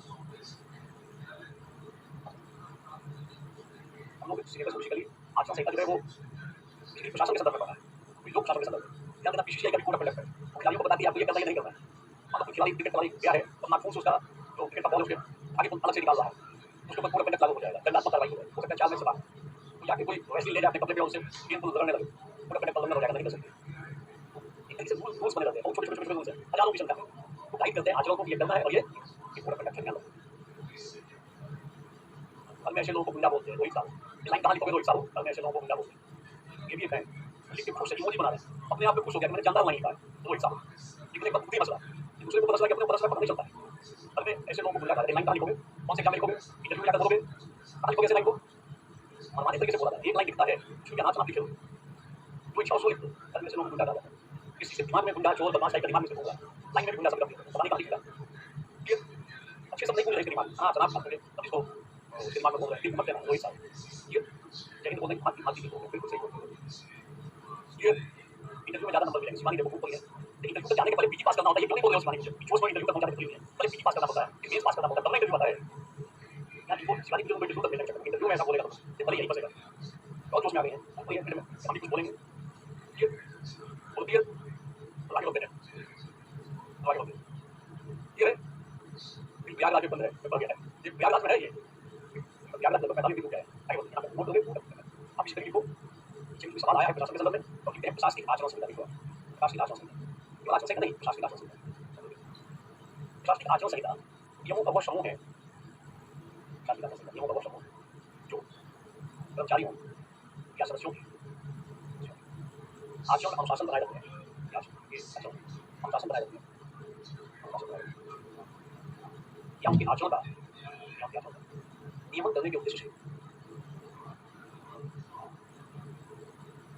सरकार या विभाग द्वारा बनाए जाते हैं।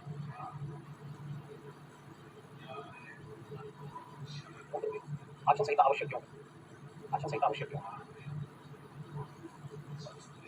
सदस्यों के आचरण या व्यवहार में, सदस्यों के आचरण या व्यवहार में अनुशासन बनाए रखने के लिए आचरण संहिता का होना आवश्यक है। अनुशासन बनाए, अधिकारों के दुरुपयोग, अधिकारों के दुरुपयोग,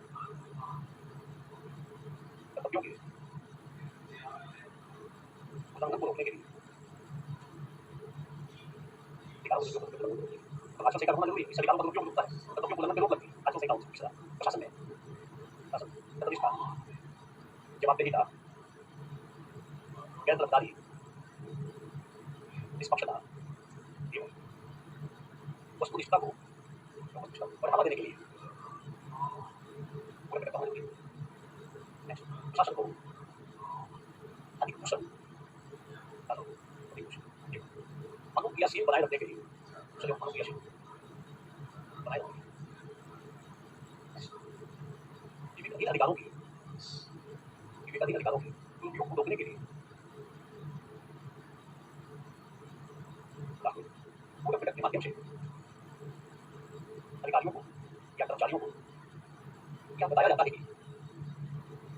उन्हें क्या करना चाहिए और क्या नहीं करना चाहिए, क्या करना चाहिए और क्या नहीं करना चाहिए, क्या करना चाहिए क्या नहीं करना चाहिए। दो भागों में बांट के आप लिख देंगे।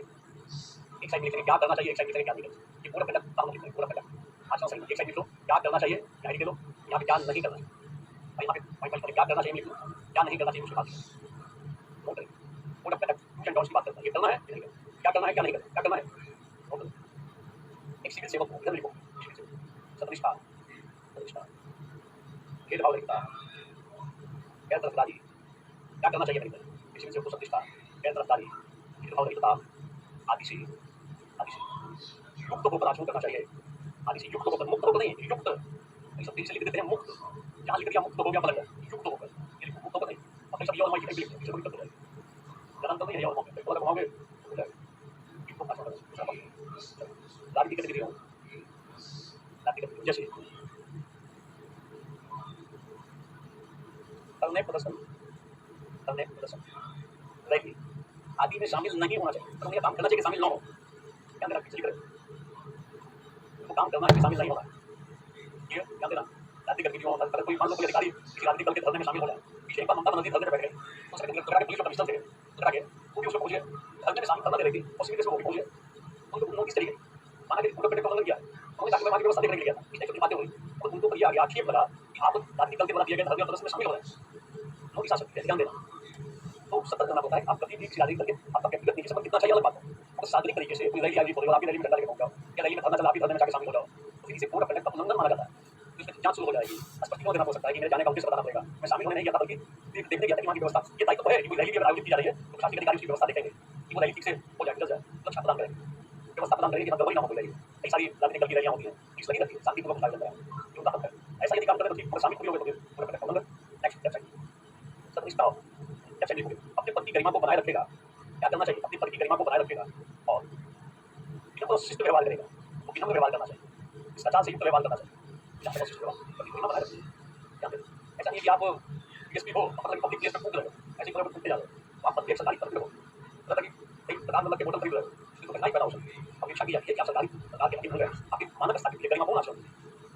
आप एक दूसरे के किसी को चाल देंगे, एक हो जाए, वो लोग चलोगे वो बात है। मतलब ये अगर कोई इस तरीके से एक्शन लेते हैं तो पद गरिमा के विपरीत आचरण है। बेईमानी, छल कपट और धोखाधड़ी से दूर रहेगा। ऐसा करना चाहिए, धोखाधड़ी से दूर रहे, बेईमानी न करे, किसी को बेईमानी, छल कपट और धोखाधड़ी से दूर रहे। संवैधानिक मूल्यों, मानवाधिकार, संवैधानिक मूल्यों, मानवाधिकार एवं सार्वजनिक हितों को बढ़ावा देना, इस उनके पास होना चाहिए, ऐसा काम करना चाहिए। मानवाधिकार की रक्षा करें, सार्वजनिक हितों को बढ़ावा दें, संवैधानिक मूल्यों की रक्षा करें। नहीं करना चाहिए लिख लोगे आप, राजनीतिक दलों को चंदा नहीं देना चाहिए, राजनीतिक दलों को चंदा नहीं देना चाहिए। देश मीडिया आदि के माध्यम से नहीं करना चाहिए, देश मीडिया आदि के माध्यम से सरकार की नीतियों, योजनाओं की राजनीतिक रूप से आलोचना नहीं करनी चाहिए, जानबूझकर अपने वरिष्ठों विभागीय मंत्री के आदेशों एवं निर्देशों का उल्लंघन नहीं करना चाहिए।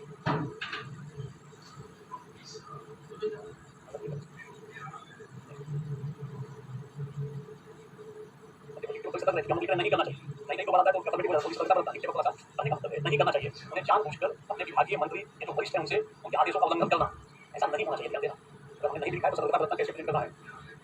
उन्हें मंत्री के आदेशों का उल्लंघन नहीं करना चाहिए, वरिष्ठ के आदेशों का या निर्देशों का उल्लंघन नहीं करना चाहिए। कब नहीं करना चाहिए, नियम कानून के दायरे में नहीं हो जाएगा।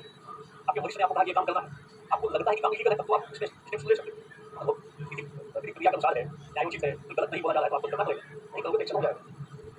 मान लो मंत्री जी या वरिष्ठ आपको ऐसा काम बोलते हैं जो कानून के दृष्टिकोण से गलत है, आपको बता रहा है कि आपको यह काम करना है, आप विनम्रतापूर्वक इनकार कर सकते हैं और कारण बता सकते हो कि देखिए इन कारणों से मैं आपके आदेश का पालन नहीं करूँ। और अदरवाइज आपको अपने वरिष्ठ, अपने सीनियर्स के आदेश मानने होते हैं, आपको जो आपके विभाग के मंत्री हैं उनके आदेश और निर्देश को मानना होता है। नहीं मानोगे आपको एक्शन हो जाएगा। ध्यान रखना, अगर वो आदेश क्रिया के साथ आ रहे हैं तो आपको मान के चलना पड़ेगा।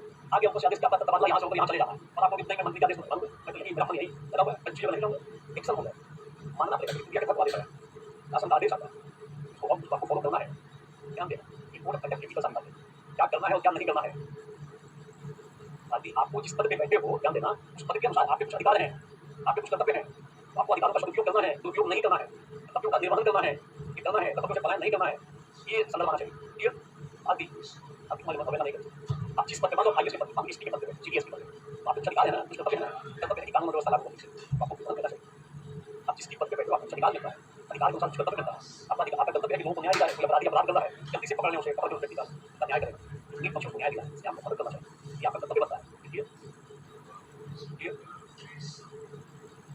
क्लियर क्लियर बहुत सारा इनको पर ध्यान देना पूरा प्रोटेक्ट में नहीं करने वाले विवाह के संदर्भ में कई सारी चीजें बताई गई हैं ये नहीं करना अपहार के संबंध में कई पाबंदियां लगाई गई हैं नोट करो अपहार और विवाह के संबंध में पाबंदियों का पालन अपहार और विवाह के संबंध में अपहार और विवाह के संबंध में पाबंदियों का पालन आपको करना पड़ेगा ध्यान देना पूरा इसमें कई बार सवाल पूछा जा सकता है अंतर भी पूछा जा सकता है पूरा क्लियर है बात बोलो सारे लोग क्लियर क्लियर बात बोलो सारे लोग क्लियर लास्ट वाली बात को बता सकती हूँ कुछ पाबंदियां हैं उनका पालन करना और उल्लंघन नहीं करना है जैसे आपको महंगा उपहार नहीं लेना है आप उसका पालन करना जैसा कि महंगा उपहार लेते हैं उपहार लोग आपको देंगे पाबंदी लगाएंगे ये तो कुछ हो सकता है आपको कीमती उपहार देंगे कीमती को बाद छोटा मोटा बुद्धि आप ले सकते चादर कुछ बनाए चादर पर ऐसा कि लिफाफा दे रहा हो और आपको बैग में भर के झोले दे रहा हो तो आपको ये उपहार मिला है तो रखूंगा इसमें टैक्स नहीं है तो चोरी नहीं है तो पैसा नहीं आपने कहा कि महंगा उपहार नहीं होगी क्लियर क्लियर बोलो एक बात बोलो नागरिक अधिकार घोषणा पत्र नागरिक अधिकार घोषणा पत्र सिटीजन चार्टर नागरिक अधिकार नागरिक घोषणा पत्र नागरिक अधिकार घोषणा एक बार ये हिंदी का देखिए किसके लिख देगा सिटीजन चार्टर ध्यान रखना कठिनाई का पैदा हो जाए इसको भी लिख दे सिटीजन चार्टर क्या है क्यों लाया गया है क्या लाभ है किसी विभाग या संगठन द्वारा किसी विभाग या संगठन क्या है क्या है लिखो क्या है किसी विभाग या संगठन द्वारा या किसी जाति क्या दस्तावेज जिसमें विभाग द्वारा प्रदान की जाने वाली विभाग द्वारा प्रदान की जाने वाली सेवाओं एवं उससे संबंधित मानव निश्चित समय सीमा शिकायत निवारण तंत्र का उल्लेख होता है शिकायत निवारण तंत्र का उल्लेख होता है चार्टर बताया जाता है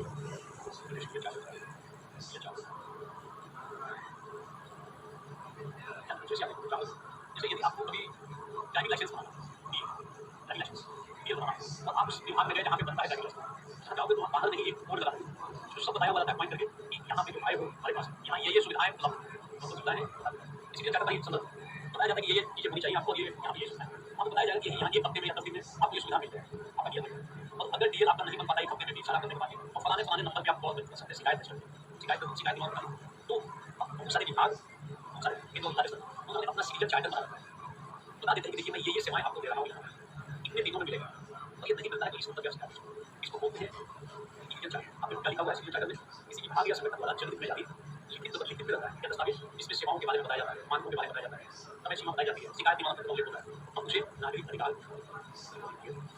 क्या लिखिए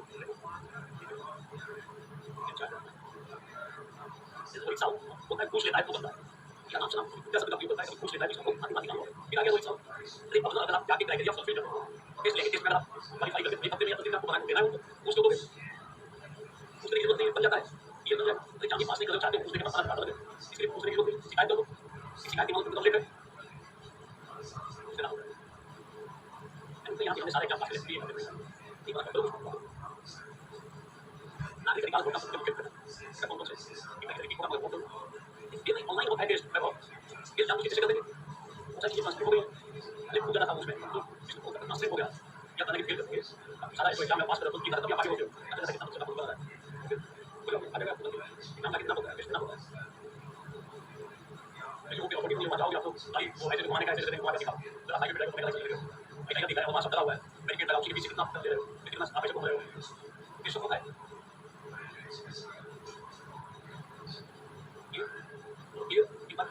लास्ट पार्ट चल रहे हैं, लास्ट पार्ट के बाद राइटिंग ही राइटिंग, साथ में तो राइटिंग, लेकिन डिस्कशन वाला प्रैक्टिस करो। तो मार्केट में काफी प्रैक्टिस है, उसमें नोटिंग ज़्यादा थोड़ी है, नोटिंग 2 पेज, क्लास चलेगा 4 मार्क, तो पहले नोटिंग हो जाएगी, उसके बाद डिस्कशन कुछ डिस्कशन के बाद जितना डिस्कस करना है कुछ नहीं, 120 नंबर के बाद और चीज़ें चार्ट करके तो संगठन द्वारा प्रदान की गई सेवाओं का भी आगे होता है, इसलिए चार्ट मतलब संगठन या विभाग द्वारा प्रदान की जाने वाली सेवाओं का भी सेवाओं का सेवा की गुणवत्ता, सेवा की गुणवत्ता और सेवा गुणवत्ता की समय सीमा।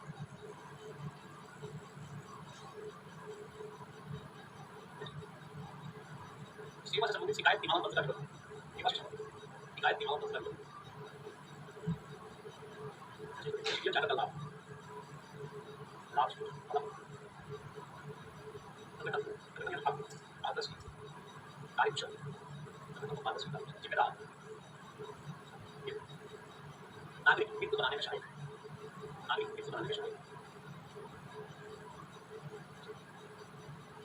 प्रशासन का लोक उत्तरदायित्व सुनिश्चित करना, प्रशासन लोक उत्तरदायित्व सुनिश्चित करना,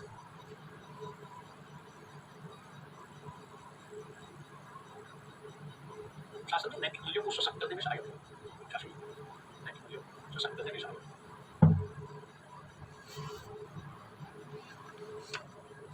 शासन और इससे शासन प्रशासन प्रति इससे शासन प्रति लोगों के दृष्टिकोण में नकारात्मक परिवर्तन होता है, शासन और प्रशासन लोगों के दृष्टिकोण नकारात्मक परिवर्तन होता है, यह शासन जनता की जरूरत जो अपेक्षाओं के अनुरूप कार्य करने हेतु प्रेरित करता है,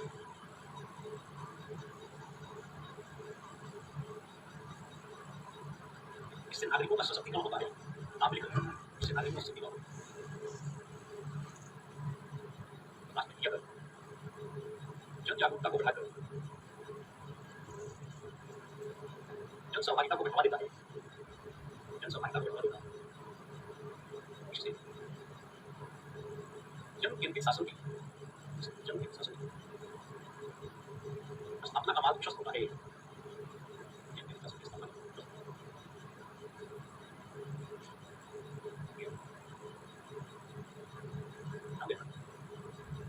तो इस पर्टिकुलर पार्ट में नागरिक अधिकार का लोकनीति का उपयोग देख लेंगे तो सेवा प्रदान करने को बताता है। अच्छा, ये पार्ट ऑलमोस्ट क्लियर है, थोड़ा सा इसमें नोट करेंगे इसमें क्या हो, और ये पार्ट है लोकनीति का उपयोग सेवा प्रदान करने को बताता है, उसमें समझो तो कल या परसों तक यहाँ तक खत्म होगा, उसके बाद ये चलेगा किस स्टडी में डिस्कशन होगा, एक बार सवाल दूंगा, आप लिखने का भी प्रयास करो, प्रैक्टिस चलता है, आप इसकी प्रैक्टिस ठीक करोगे, लास्ट वाला 120 नंबर का पार्ट और ऊपर वाली बातों को इसमें हम यूज करते हैं लास्ट में, और एक कल परसों के बाद मोस्टली हम आ जाएंगे किस पहले हम डिस्कस करेंगे कि किस में क्या सावधानी रखनी चाहिए, और उसके बाद हम लोग प्रैक्टिस करेंगे, प्रैक्टिस पिछले साल के दर्शकों हम लोग 22 का 23 का 24 का 25 का प्रैक्टिस से ही परफेक्शन आएगा, इस वाले पार्ट जितना प्रैक्टिस उतना कंट्रोल कमांड ठीक हो, इसमें विशेष समझेंगे प्रैक्टिस लेखन प्रैक्टिस समझेंगे, कई बार मैं सवालों पर पढ़ के बता दूंगा या उसका मॉडल आंसर में पढ़ ध्यान रखिए, इस पक्ष को उत्तर देंगे।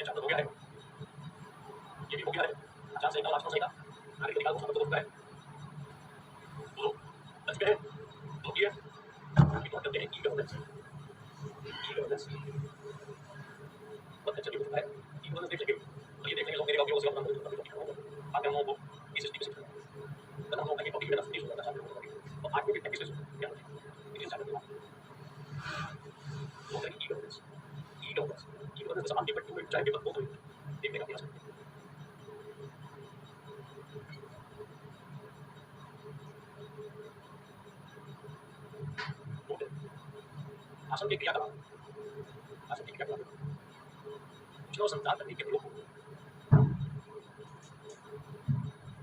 आसन के क्रियाकलाप एक बार क्लियर है, बात बताएं चलो, आसन के क्रियाकलाप सूचना और तकनीक के प्रयोग की व्यवस्था, की व्यवस्था का लक्ष्य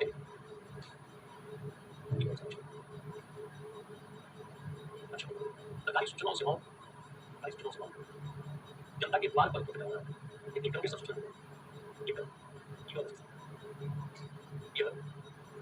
आसन की कार्यकुशलता अवसानिता को बढ़ाने में, अवसानिता को बढ़ाने में हमारा करें, ध्यान देना मेरा चीज़ें ई गवर्नेंस के विभिन्न मॉडल 4 मॉडल में हमने पहला चीज़ देखी ई गवर्नेंस इज महत्वपूर्ण मॉडल देखो कि इसमें 4 जो पक्ष हैं एक तो सरकार है, दूसरा कर्मचारी है, तीसरा व्यापारी है और चौथा नागरिक है। और इसी को हम कैसे करते हैं जैसे सरकार G2G, G2B, G2B, G2C मान लो केंद्र सरकार और राज्य सरकार के बीच आदान प्रदान हो रहा है तो उसको G2G बोलेंगे। मान लो सरकार और कर्मचारियों के बीच आदान प्रदान हो रहा है पिछली सूचनाओं का उसको हम लोग G2E बोलेंगे गवर्नमेंट टू एम्प्लॉय। ये 4 मॉडल है बोल रहे हैं सरकार से सरकार G2G गवर्नमेंट टू गवर्नमेंट इसको बोला जाता है शॉर्ट में G2G। 4 मॉडल है ठीक है 4 मॉडल हम देखते हैं ठीक है बताइए G2G G2G के सामने कौन से G2G G2C G2B बिजनेसमैन और G2E और हम देख रहे हैं G2G शासन ने क्या करा संचार और तकनीक का उपयोग ई गवर्नेंस इसे शासन में पॉलिसी डालेगी प्रचार के नियंत्रण लगेगा बच्चों पे रोक लगेगी सारे फायदे हैं ये 4 मॉडल है उसको लिखो मतलब सरकार से सरकार सरकार के विभागों और एजेंसियों इंटरनेट के माध्यम से संपर्क इंटरनेट इसको G2G को सरकार के विभाग या बोल सकते मान लो सरकारों के आदान प्रदान हुआ एक और राज्य सरकार का आदान प्रदान हुआ उसको लोग इस मॉडल को बोलेंगे G2G लिख लिया मतलब G2G लिख लिया सरकार से सरकार इसको G2G को क्या बोलेंगे ई गवर्नेंस से हमारे 4 मॉडल है पता है G2G मतलब है सरकार से सरकार सरकार और विभिन्न एजेंसियों में सूचना तकनीक के माध्यम से आदान प्रदान होगा ये G2G कहलाता है ध्यान दें अपॉइंट टियर अरे वो तो अपॉइंट टियर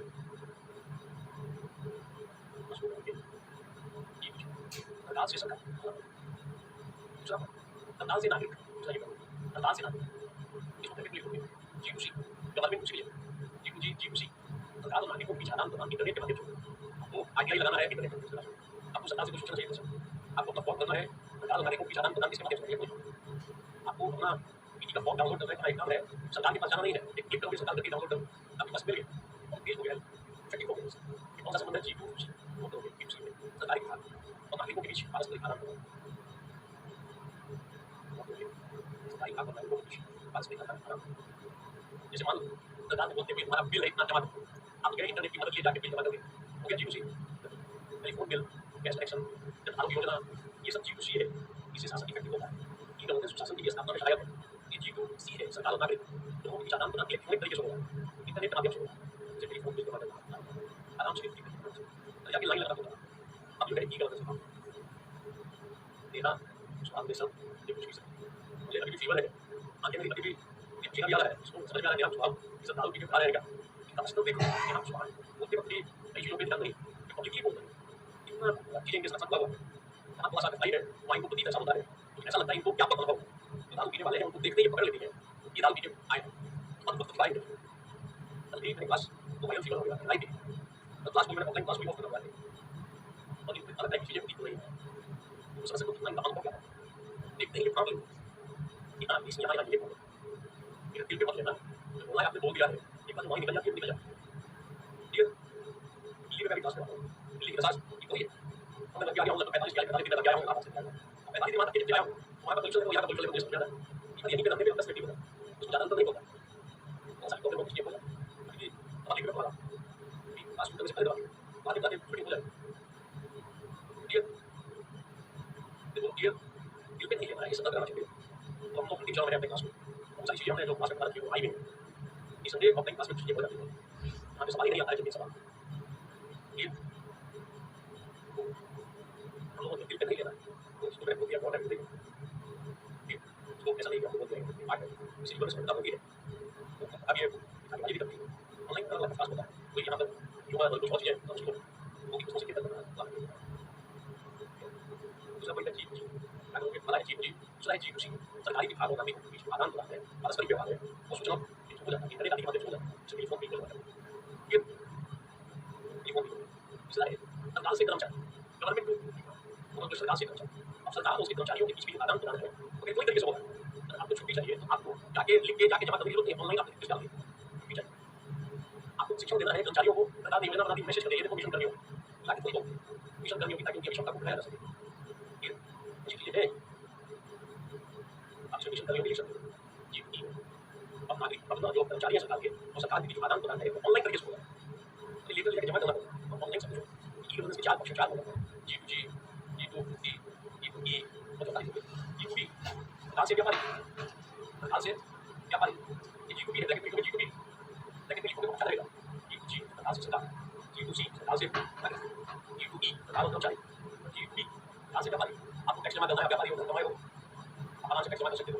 आपको किसी चीज़ का लाइसेंस चाहिए, आपने अप्लाई कर दिया ऑनलाइन, तो जी टू ई वाला पार्ट है ये, जी टू बी वाला पार्ट, ये ईज ऑफ डूइंग बिजनेस को बढ़ाने में सहायक है, ease of doing business, ease of व्यापार करने में सहूलियत देता है, G to B, ease of doing business. अरे चक्कर लगाना पड़ता था सरकारी कार्यालय में, सरकारी कार्यालय में चक्कर लगाना, अब एक टेलीफोन तरीके से आपका काम होता है। ये देखो, ये में ये है तत्काल और कर्मचारी, कर्मचारी को छुट्टी चाहिए, लोगों को शिक्षा देना है, सब ऑनलाइन आपका जी भी तत्काल और व्यापार में अंतर दिया है, तत्काल और व्यापार में अंतर दिया है, और एक और तरीके से होगा, ये जी है, जी है, ये जी है, जी क्या कुल मिला के 4 मॉडल, तत्काल से सरकार, जी तत्काल से नागरिक, जी तत्काल से कर्मचारी, जी नागरिक का सुविधा, लास्ट वाला है तत्काल से व्यापार, जी बिजनेस, ये गवर्नेंस के 4 मॉडल, इसे व्यापार करना आसान होगा। एक आपको लाइसेंस चाहिए, अलग अलग मंत्रालयों का चक्कर लगाओ, भाई यहाँ वहाँ अप्रूवल कर लो, ये जो बिजनेस को बढ़ावा दिया, ये एक इंडिया को बढ़ावा दिया, ये इंडिया की बात की जाती है, आप आइए आप जल्दी से बंद करो, बता दें बढ़ावा देने के लिए कीमत है, ये सरकार से एम्प्लॉई है, कर्मचारी है, आप सरकारी विभाग में छुट्टी चाहिए, ऑनलाइन छुट्टी में आवेदन कर दो, आपको शिक्षा देना है सरकार, एडमिशन करने के लिए, जी ये सरकार कर्मचारी, ये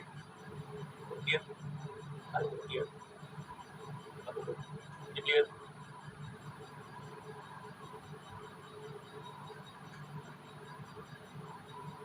ये सरकार की बिजनेस में है, ये नहीं है,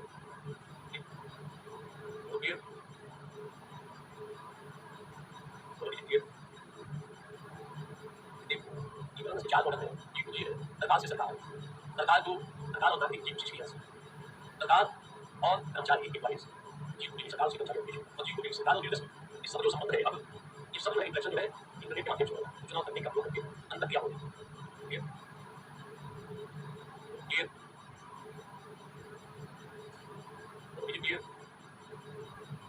चारों चीजें हैं, आपको इसमें वोट देने में क्या दिक्कत है, सरकार उसके विभाग में आदान प्रदान होगा, किसके माध्यम से, चुनाव तकनीक के माध्यम से, सरकार और नागरिकों के कैसे आदान प्रदान, चुनाव तकनीक के माध्यम से, सरकार उसके कर्मचारियों के कैसे आदान प्रदान होगा, चुनाव तकनीक के माध्यम से, सरकार और बिजनेसमैन के कैसे संबंध होगा, ये दोनों तरीके से आसान हो गया, देखिए ये आप लोग देखिए ये दो ये दो इसके लाभ, ये दो इसके जब आप देखना निर्धारण में आसान, जब आप देखना निर्धारण में आसान, ये दो इसके लाभ, मतलब नागरिक सशक्तिकरण, इसे नागरिक सशक्तिकरण, नागरिक सशक्तिकरण, लागत में कमी, इसलिए लागत में कमी आती है, सरकारी दवाई की जरूरत नहीं है, लागत में कमी, आदर्शिता में वृद्धि, इसे आदर्शिता बढ़ती है, इसका लाभ है सरकारी सेवाओं की, सरकारी सेवाओं, बेहतर डिलीवरी, सरकारी सेवाओं, बेहतर डिलीवरी, सरकारी सेवाओं की, जनसहभागिता, जन जागरूकता वो बताओ, जन जागरूकता और जनसहभागिता बताओ, इससे मिलता है ना, चुनाव और सेवाओं की प्राप्ति, चुनाव और सेवाओं की प्राप्ति, एक ही स्थान,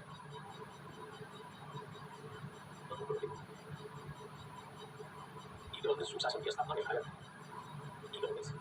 सुशासन की स्थापना में भारत,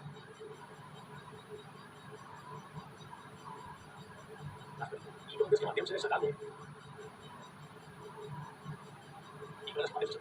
स्मार्ट गवर्नेंस का क्या है, स्मार्ट गवर्नेंस, और ये हो सकता है सवाल सीधे ऐसे नहीं आगे, ये सीधे सीधे पूछेगा स्मार्ट, इसको कैपिटल में लिखोगे कैसे के फाइल, ये गवर्नेंस स्मार्ट गवर्नेंस का मतलब होगा, स्मार्ट गवर्नेंस क्या है, ये पांचों को एक्सप्लेन करो,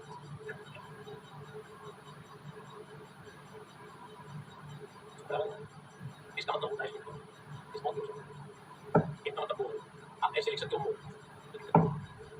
ये का मतलब अकाउंटेबल, जब आप देंगे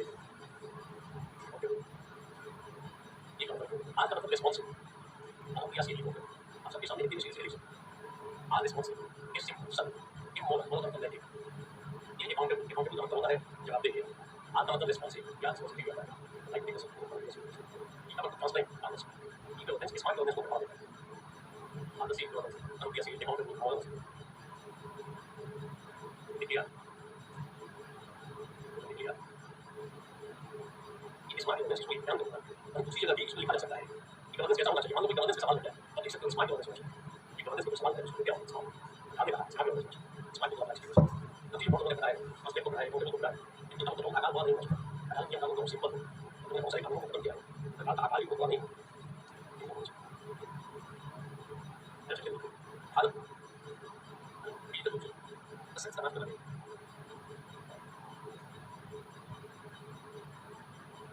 ज्ञान आधारित व्यवस्था ज्ञान आधारित व्यवस्था नॉलेज बेस्ड योग भारत सरकार द्वारा डिजिटल इंडिया कार्यक्रम को शुरू किया गया है डिजिटल इंडिया आप देखोगे कई सारे नए नए ऐप होते हैं गूगल ऐप है आयुष्मान कार्ड योजना है अलग अलग निजी व्यवस्था की है दोनों में भारत ऐप है आपके अच्छी गवर्नेंस को बढ़ावा देना होशियार ई गवर्नेंस को किया गया ई गवर्नेंस को बढ़ावा देना ई गवर्नेंस को इस संविधान के बारे में ऐसी बातें लिखो ऐसे तो मतलब सरकार का आकार बहुत बड़ा हो तो उसमें बहुत सारे कानून लोगों को तकलीफ नहीं हो सकता किसी भी ऐसा क्या हजार कानून आपको कानून बता देते आप तो मंत्रालय पर और कहीं तकलीफ ना सिंपल नहीं और किसी की तकलीफ नहीं ये संदर्भ है ये आदत को पहुंचा ये संदर्भ जी की संदर्भ कई वो जी के संदर्भ तो क्या है इसमें अभी क्या है आधार कुछ सर्च का अभाव है अब गांव में कई लोग तकलीफ नहीं है वो स्मार्टफोन नहीं है अगर आपके पास आधार सर्च का नहीं है स्थानीय भाषा की शिक्षा है इसमें लैंग्वेज यूज किया स्थानीय भाषा में लगाना होगा तो लिखना लिखता देखो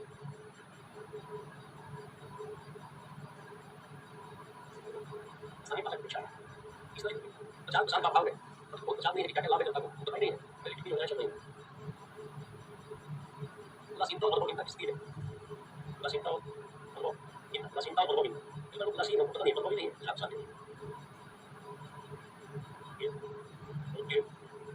ये ई गवर्नेंस आपके पेपर्स को भी देखोगे ई गवर्नेंस क्या है उसके लिए मॉडल क्या है उसकी समस्या क्या है मतलब चलिए क्या करना पड़ेगा समस्या उसको दूर करो आधा तो सच में कभी लिख सकते क्लियर बहुत क्लियर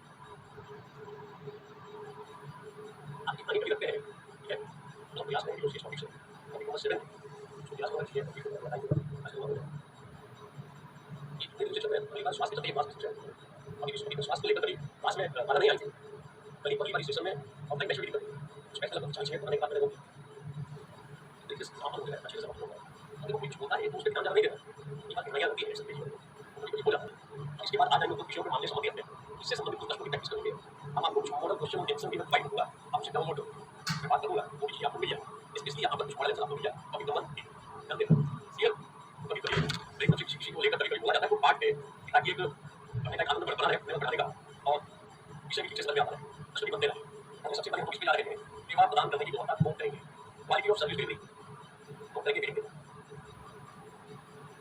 ठीक है अब तक कितना भी ज़्यादा ठीक है बोलो नोट करोगे सेवा प्रदान करने की जो बात क्वालिटी ऑफ सर्विस डिलीवरी अब ध्यान देना कि अगर मान लो आपको टॉपिक नहीं भी पढ़ा हो और आपसे पूछ लेंगे कि सेवा प्रदान करने की जो बात सरकार आपको कई प्रकार की सेवाएं देती है उनकी क्वालिटी ठीक होनी चाहिए उसमें पारदर्शिता हो समय पे मिल जाए सेवा जैसे मान लो आपको ड्राइविंग लाइसेंस बनाना है आपको लगे महीनों लग जाए बनाने में आपको जाति प्रमाण पत्र बनाना है नहीं दिन लगने की बात नहीं है सरकार ने बहुत सारे उपाय किए हैं ताकि सेवा प्रदान करने की जो बतास करें जल्दी से आपका न्याय हो जाए अगर आपके अधिकारों के कोई बाहर करना हो जल्दी से आपको न्याय मिल जाए सरकार ने यदि कोई नीति और योजना बनाई आपके लिए जल्दी से मिल जाए अन्य जो बताइए अच्छी है ध्यान देना ये तो कौन सकती है सेवा प्रदान करने की आज भी क्या कथन है कि इसमें सवाल होगी आज तक है इस सवाल शायद यूपीपीसीएस में सीधा सवाल है इस बार आइस में जा सकता है आगे की कार्य की प्रशासनिक नैतिक कार्य है प्रशासनिक नैतिक कार्य है और प्रशासनिक नैतिक अधिकता है अधिकता का मतलब एजेंट है मूलक एजेंट है जो शासक है वो नैतिक अधिकता है प्रशासनिक नैतिक कार्य है कि आगे की करना है और शासक एक नैतिक अधिकता है लिख लिया वो लिख लिया शासक एक नैतिक अधिकता है शासक जीव नियम कानून हो शासक जीव नियम कानून प्रक्रिया हो का पालन करना मत नहीं है नियम का पालन करें कानून का पालन करें शासन के लिए नहीं है शासन के नियम कानून प्रक्रियाओं का पालन करना नहीं बल्कि लोगों की कल्याण लोगों की कल्याण सुरक्षा न्याय अधिकारों की रक्षा, मूल अधिकारों की रक्षा, सतत एवं समावेशी विकास, सतत एवं समावेशी विकास का माध्यम ये है। समावेशी विकास का माध्यम है प्रशासन, सतत विकास का माध्यम है आपके अधिकारों की रक्षा का माध्यम है प्रशासन। ये आपके अधिकारों का उल्लंघन करता है, प्रशासन के अधिकारी की मदद लेते हैं, आप जाते हैं, कंप्लेन करते हैं। ऐसी स्थिति में लोक प्रशासन का यह कर्तव्य है कि ऐसी स्थिति में लोक प्रशासन का यह कर्तव्य है और सत्यनिष्ठा, ईमानदारी, पारदर्शिता और न्यायपूर्ण तरीके से जनता को सेवाएं प्रदान करें, न्यायपूर्ण तरीके से जनता को सेवाएं प्रदान करें। यह उसकी नैतिक जिम्मेदारी है। यह उसकी नैतिक जिम्मेदारी है। यह उसकी नैतिक जिम्मेदारी है। वस्तुतः लोक सेवा की गुणवत्ता, का प्रत्यक्ष संबंध हमारे जीवन की गुणवत्ता से है। अगर सेवा अच्छी मिल रही है तो हमारे जीवन की पहली भी जीवन की गुणवत्ता भी अच्छी हो जाए। ध्यान देना, अगर लोक सेवा की गुणवत्ता ठीक है तो नागरिकों के जीवन की गुणवत्ता में भी सुधार होगा। ऐसा हम लोग कर सकते हैं, कोई दिक्कत नहीं है। एक बार भी बहुत सारे लोग जो होते कराई आगे भी का था, वहाँ से हम शुरुआत कर सकते हैं। ये पहला चीज करनी होगी। जब सेवा प्रदान करने की गुणवत्ता अगर देखा जाए तो गुणवत्ता अच्छी हो, इसलिए क्या क्या होना चाहिए लोक सेवा प्रदान करने की गुणवत्ता तब अच्छी होगी जब ये चीजें जो डिस्कस किया जाए। अगर ये चीजें को सेवा प्रदान करने की गुणवत्ता अच्छी होगी, बाकी चीजों की कमी होगी तो फिर गुणवत्ता खराब हो जाएगी। सेवा प्रदान करने की गुणवत्ता के संदर्भ में सेवा प्रदान करने की गुणवत्ता के संबंध में तत्व महत्वपूर्ण है। कौन से तत्व महत्वपूर्ण है? अगर सेवा प्रदान करने की गुणवत्ता को देख रहे हैं, सेवा प्रदान करने की गुणवत्ता ध्यान देना। हमारे लोकतंत्र में ये जनता का शासन है, ये जनता के लिए शासन है। अगर जनता के लिए शासन हो रहा है तो सरकार की ड्यूटी बनती है कि वो लोगों को अच्छी तरीके से सेवा दे। सरकार हमारी सेवा देगी, नागरिकों को अच्छी सेवा, हमारी क्यों चलेगी? मान लो कहीं पे जल जमाव हो गया है, किसी नागरिक ने सूचना भेजी संबंधित विभाग में, यहाँ जल जमाव हो गया है, डेंगू फैल सकता है। तो सेवा प्रदान करने की गुणवत्ता अच्छी है, तुरंत एक्शन हो, गुणवत्ता भी अच्छी है, सेवा का कैसे आसानी से मिलती है। अब पता चलता है कि जल जमाव है, 20 दिन के बाद विभाग आ रहा है, फिर ये वाली मिशन ठीक है, बहुत सारी सेवा प्रदान करते हैं, तो सेवा ठीक से आदमी को क्लियर करना चाहिए। तो एक सेवा प्रदान करने की गुणवत्ता के संदर्भ में लेकिन तब तो गुणवत्ता कब ठीक होगी? जब लोगों में कर्तव्य निष्ठा का भाव होगा। कर्तव्य निष्ठा का भाव होगा तो सेवा प्रदान करने की गुणवत्ता बढ़ेगी। विश्वास अच्छा है तो आगे भी सोचते हैं ठीक है, तो ज़्यादा बोलने भी दिल्ली में शरीर आज तक बहुत आया है, दिल्ली वाले आज 25वें मौसम में चला गया, दिल्ली के दशा को दशा क्या है, दशा है पोल्यूशन लेकर अभी से तारीख चल रही है, जाने के मौसम में कैसे वायु को मौसम पे कंट्रोल किया है दिल्ली को लेकर। इस सूचना यार थोड़ा आगे पीछे छुपा हुआ है, और इस पोल्यूशन का 25 रिपोर्ट है और इसमें चला दिल्ली की दशा ठीक है, तो दिल्ली चलते हैं कि नहीं ये नहीं समझ 5 साल तो बिहार दिल्ली को 5 साल की ऊपर कर देंगे, ये कर लेगा और कुछ हो जाएगा, ये मतलब 2 साल में कर लेंगे, 5 साल तो बिहार 10 साल बिहार दे दो, कब तक 5 साल ये स्थिति है यहाँ आज ही हो रहा है।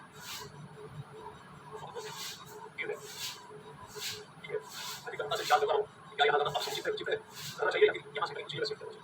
चिंतन मनन चल रहा है, पक्ष में संवाद हो रहा है, नेक्स्ट मतलब निष्ठा हो रही है। ये बहुत बड़ा साथ की बड़ी बहुत साल जाता है, बहुत अच्छा है। अब ऑनलाइन में तो कोई कहीं नहीं जा सकता, अभी मैं क्लास दिल्ली से रहा हूँ, दिल्ली कहीं से ठीक है अच्छा ले वहाँ से ले रहा हूँ, दिल्ली से मतलब 5 मिनट के लिए बहुत करता हूँ वहाँ से मैं क्लास ले रहा हूँ।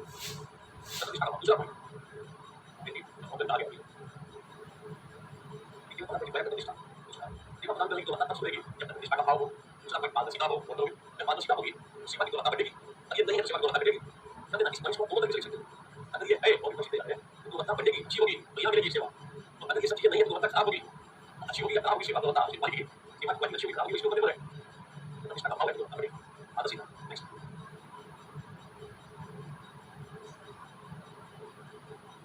ये बात चेक करो, लाइक पे अफसोस कर रहे हैं एक काम फिक्स नहीं है, मनमाना मत एक बार इसको काम फिक्स करो, मन से वचन से कल से तैयारी करो। ऐसा नहीं कि आप अपने टाइम को कच्चा दे दिया बाकी हो और सोचो कि वाईफाई निकल गया संभव। आपको सारी न्यूज़ लाइन पर फोकस करना है, उसी पे चिंता चल रहा है, उसी से संबंधित बातचीत हो रही है, उसी पे कार्य हो रहा है। ये लक्ष्य कठिन नहीं है, इस बात की सवाल ऐसे नहीं कि एनालिसिस करके पेशा सवाल को निकाल सकते हैं, ताकत पैदा करूँ तो सवाल को निकाल पाऊँ। नेक्स्ट जवाबदेही सेवा प्रदान करने का मतलब सुधरेगी जब उसमें जवाबदेही तय हो। मान लो सेवा नहीं दे रहा है तो उसमें काम बना देंगे पहले दोषी हो। जवाबदेही ईमानदारी, मतलब ईमानदारी है सेवा के होगी। निष्पक्षता, निष्पक्षता। नेक्स्ट, संवेदनशीलता एवं अनुक्रियाशीलता। अगर अधिकारी संवेदनशील नहीं है, रिस्पॉन्सिव नहीं है, तो सेवा की क्वालिटी घटेगी। संवेदनशीलता होनी चाहिए, अनुक्रियाशीलता होनी चाहिए। सेवा नहीं मिले, तो आसानी से मिले और समय पर मिले। ऐसा नहीं सेवा आपको लेनी है सरकार की, अपना काम फैला दिया।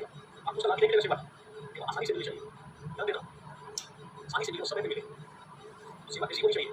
त्वरित, प्रभावी और कुशल होनी चाहिए। त्वरित, प्रभावी एवं कुशल होनी चाहिए। ध्यान देना, लिख सकते हो, आपको लिखोगे कोई दिक्कत नहीं है, कॉपी पर ईमेल जो बातें हैं उसमें लिख सकते हो। सेवा प्रदान करने की गुणवत्ता तब सुधरेगी, नोट करोगे। लिखा हुआ है, देखो सेवा प्रदान करने की गुणवत्ता, कॉपी पर करके चलो। क्या किया? धार्मिक सेवा की दिखा होनी चाहिए। अधिकारी में समर्पण हो सेवा करती है, सारी सेवा करती है, अच्छी सेवा दे। अच्छी समानुभूति हो, सहिष्णुता हो, करुणा हो, सेवा की क्वालिटी सुधरेगी। लिख लो, बिल्कुल सही आप, इसे लिख दिया। ठीक है, उसको बताइए ये भी बिल्कुल लिखो। कॉपी पर 3 से निकालेंगे ना, हम साथ लिखेंगे। आप अच्छी चीजों को लिख दो ना, क्या दिक्कत है? लिखिए, सेवा प्रदान करने की गुणवत्ता तब सुधरेगी जब सेवा के समर्पण भाव हो, तब सुधरेगी। जब कभी बहुत समानुभूति हो, सहानुभूति हो, अनुभूति हो, सहिष्णुता और करुणा का भाव हो, निसंदेह कॉपी पर सेवा प्रदान करने की गुणवत्ता हो। सीधे बस आते हैं तो कई लोगों को आप आपस में इधर-उधर करके लिख सकते हो। ठीक है,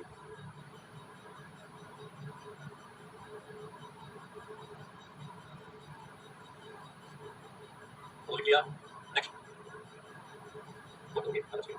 सेवा प्रदान करने की गुणवत्ता में आने वाली चुनौतियां, बाधा क्या है? क्या चुनौती है? क्या प्रॉब्लम है? गुणवत्ता को सेवा देने में दिक्कत है, चुनौती क्या है? इस समाधान लिखे, टॉपिक हो जाए। सेवा प्रदान करने की गुणवत्ता में आने वाली चुनौतियां, क्या क्या चुनौती? तो लिख दिया है। चुनौती क्या क्या है सेवा प्रदान करने की गुणवत्ता में?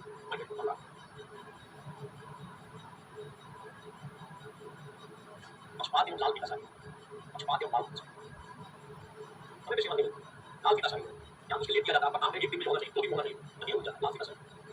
लेकिन लाल फीते में बदली आपकी फाइल, लाल फीते में बदली आपकी फाइल जो है, एक दूसरे के अचानक उसके ऊपर से मेरा काम हुआ कि नहीं फाइल में बस नहीं है, जैसे कुछ लाते हो कुछ लगा रहे हैं फाइल आगे, अचानक जल्दी का काम हो, लाते हो उसको, लेकिन वो कैसे तरीका है, लाल पीताशाही का तरीका है, जानबूझ के लेट किया जाता है। अब ये बताओ कि लेट हो जाए, आप लाइसेंस मिलने में देरी हो जाए, आपको परीक्षा की नहीं हो सकती, कैसे तरीका है? जाओ जाओ बात करते हैं, लिखना नहीं है कि लाओ पास कर दो, नहीं लिखना, सत्यम ज्ञात एवं ज्ञात, मतलब याद रखिए सत्यम, मतलब लिखना नहीं, लिखने में आ जाना, लिखने में लागू करो। इसके लिए लिखना है कि जैसे ही कुछ किया जाता है तभी से कुछ किया फाइल आ जाती है, इसको लाल पीताशाही को डाल दे, बिल्कुल सही। प्रेजेंटेशन में पैसा नहीं हो जाओगे, यही बात चाहोगे आपको मिलना चाहिए, डाल देंगे, डाल करेगा ये पीछे आपको देखना है, कट वाली की बात है, ये बात ये पीछे से तो ये बस बात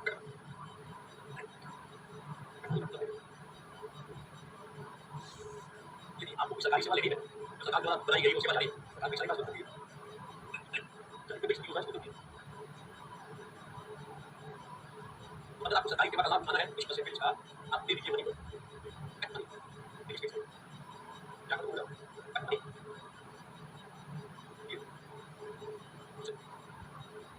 क्या क्या करना है? कंट्रोल निगरानी एवं मूल्यांकन तंत्र, कंट्रोल निगरानी एवं मूल्यांकन तंत्र, निगरानी की व्यवस्था नहीं, मूल्यांकन तंत्र नहीं, जन जागरूकता की कमी,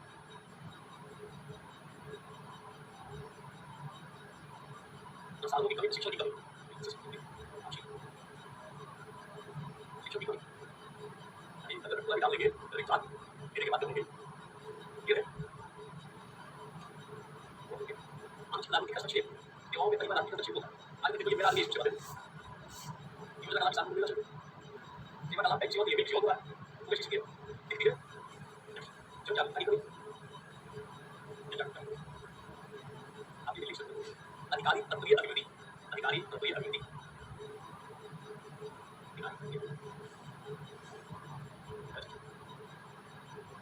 आ जाए सेवा प्रदान करने की गुणवत्ता को बढ़ाने के उपाय क्या है? सेवा प्रदान करने की गुणवत्ता को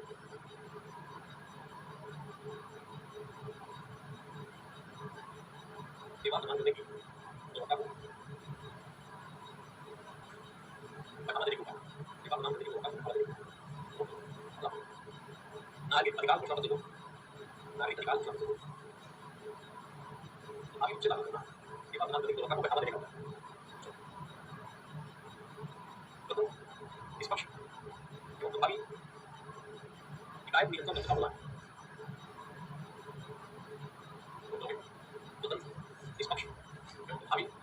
शायद दिमाग में बिठाऊंगा।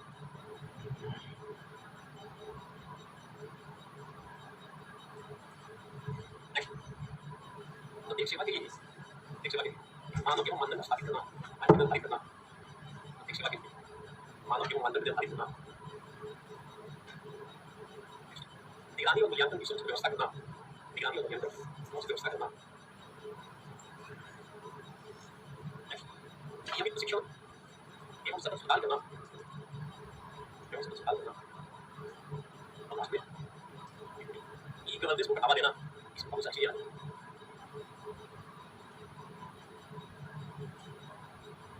ये अब लास्ट में क्या इसमें सवाल बन सकता है, पता नहीं। इसी से संबंधित उत्तम मॉडल क्या है? उत्तम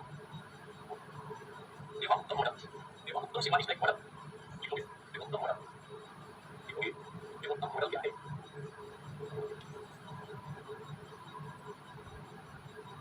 आपने उत्तम मॉडल क्या है लिख लिया, तो लिख लिया भारत सरकार द्वारा नागरिकों को गुणवत्तापूर्ण, पारदर्शी एवं जवाबदेह नागरिक सेवा उपलब्ध कराने के लिए, नागरिक सेवा उपलब्ध कराने के लिए विकसित किया गया एक वर्ग फ्रेमवर्क या ढांचा है। इसके 7 चरण है, स्टेप्स हैं। 7 चरण कौन कौन से चरण है? एक उत्तम मॉडल सिस्टम है। ये लोग को जवाबदेह बनाता है, उसको पारदर्शी बनाएगा, तो हमें सेवा मिलेगी, सत्ता को मिलेगी। ये है 7 चरण। नागरिक अधिकार घोषणा पत्र तैयार करना, नागरिक अधिकार घोषणा पत्र तैयार करना, इसमें सेवाओं की सूची, मानदंड, समय सीमा,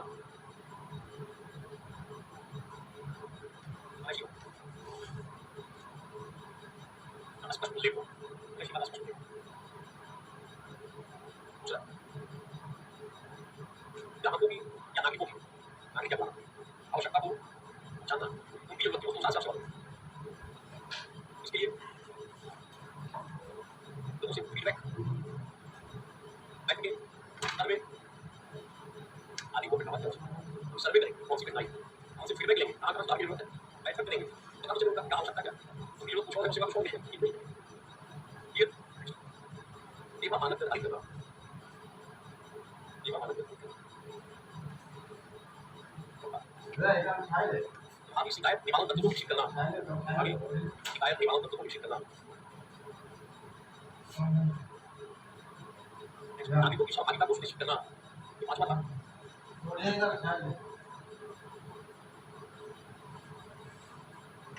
कर्मचारियों को शिक्षण देना और उनमें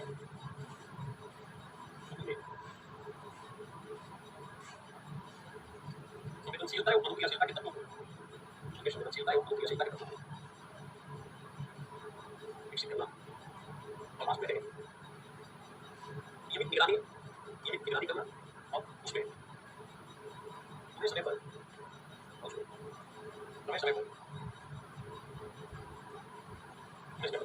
हाल करना। ये सब उत्तम मॉडल के 7 उपाय हैं, 7 स्टेप्स हो सकते हैं। 7 स्टेप्स हो सकते हैं उत्तम मॉडल। इसमें सवाल नहीं बना है, ये सेवा प्रदान करने के लोगों का सवाल है। आप उत्तम मॉडल को लिखोगे, उत्तम मॉडल लिखोगे, उत्तम आगे हो जाएगा। ये हमारा ये पॉइंट है सेवा प्रदान करने की गुणवत्ता। ये और क्या लगता है देखेंगे लोग भ्रष्टाचार की चुनौतियां, भ्रष्टाचार की चुनौतियां,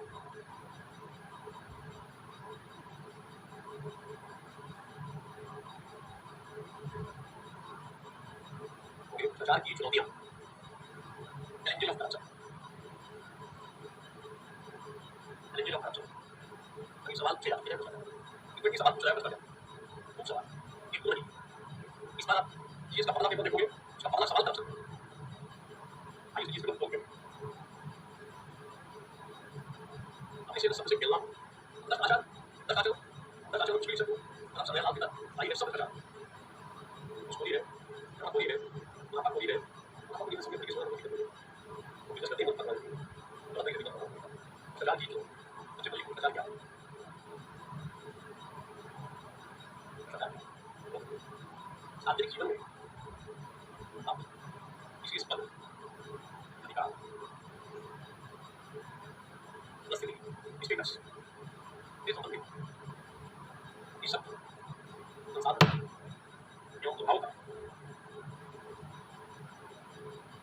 स्वाद को क्यों करना है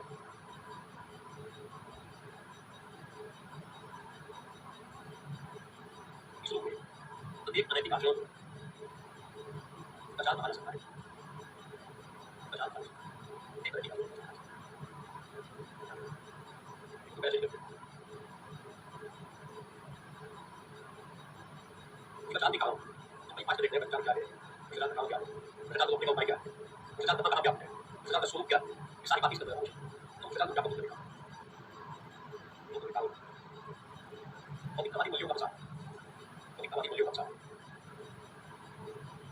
और तो काम जीवन का चल प्रचार का काम लेते हैं बहुत सारे काम और तो काम जीवन का चल और समय में दिखावा विचार और तो रहेगा आते काम करने की बात हमारे हमारी बन जाए और समय में दिखावा विचार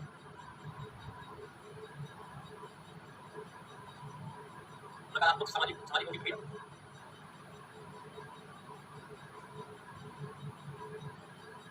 ये अधिकारों का उपयोग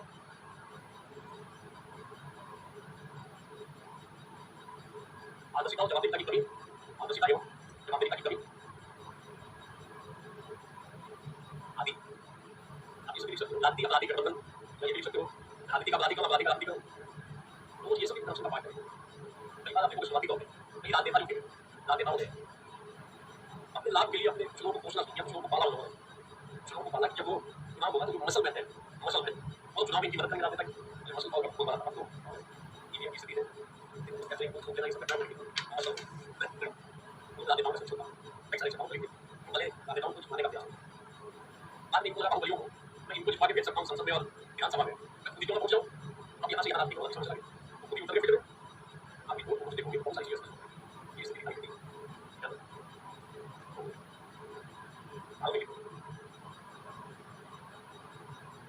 मुझे पता है राजनीतिक गठबंधन इसे मुद्दे तेरे टोनी कैपिटल टोनी कैपिटल तो देखो क्या है कि कैपिटल रखा है तो चुनाव के समय ये पति जो है वो अलग अलग दलों को सपोर्ट करते हैं चल रहे हैं तो चलो जब सरकार बनती है लेकिन सरकार को चाहती है कि सरकार सरकार उसको पति पैसा दिया पैसा देती है इसके लिए कुछ नहीं बना देगी जितनी कुछ अच्छा काम कर देगी तो कुछ भी आगे बढ़ो ताकि सब कुछ बढ़ने का अलग हो जाता है तो कैपिटल जब बताता है ताकि सब चले ये पति होगा अल्लाह सारी होगा उस समय में उस होता है पैसे चुनाव को पैसा दो अरे मैं पैसे कितना पैसा दो चुनाव हुए अलग अलग सपोर्ट ये राजनीति का सत्ता है ऐसा होता है इसको बोलते हैं टोनी कैपिटल तो ये नहीं प्रतिक्रिया सरकार के कारणों को कितने तरीके से बढ़ सकते हैं राजनीतिक कानून भी है प्रशासनिक कानून भी है आर्थिक कानून भी है सामाजिक कानून भी है इन सब कारणों से सरकार को बढ़ावा मिलता है ध्यान देना ये सरकार की खासियत क्या होती है वोटों में इसको इसमें क्या क्या होता है तब निजी स्वार्थ की कमर होती है सरकार में निजी स्वार्थ होते हैं वो तो सरकार का उपयोग होगा और सरकार जो नागरिक हित की अनदेखी होगी यहाँ प्रचार होगा आएगा सर नागरिक हित की अनदेखी होगी कानून अधिक कानून होगा जैसे आप चिंता को दे सकते हो जैसे मनरेगा में परिवार की आती है कई बार गाँव में मतदाताओं को पैसा लेकर खरीद देना चाहिए घूस लेकर किसी अपराधी को छोड़ देना या कई बार किसी ने गलती नहीं की है उसको ठोकाना इतना पैसा दो नहीं तो मैं केस में फंसा दूंगा किसी को कर दिया सब फंसा के चुप कीजिए दिखाना ताकि फिर देखिए इसमें कानून को देखकर काम होगा कानून को देखकर काम होगा कानून देखकर काम होगा इंडिया वोट हुई सरकार को रोकने के उपाय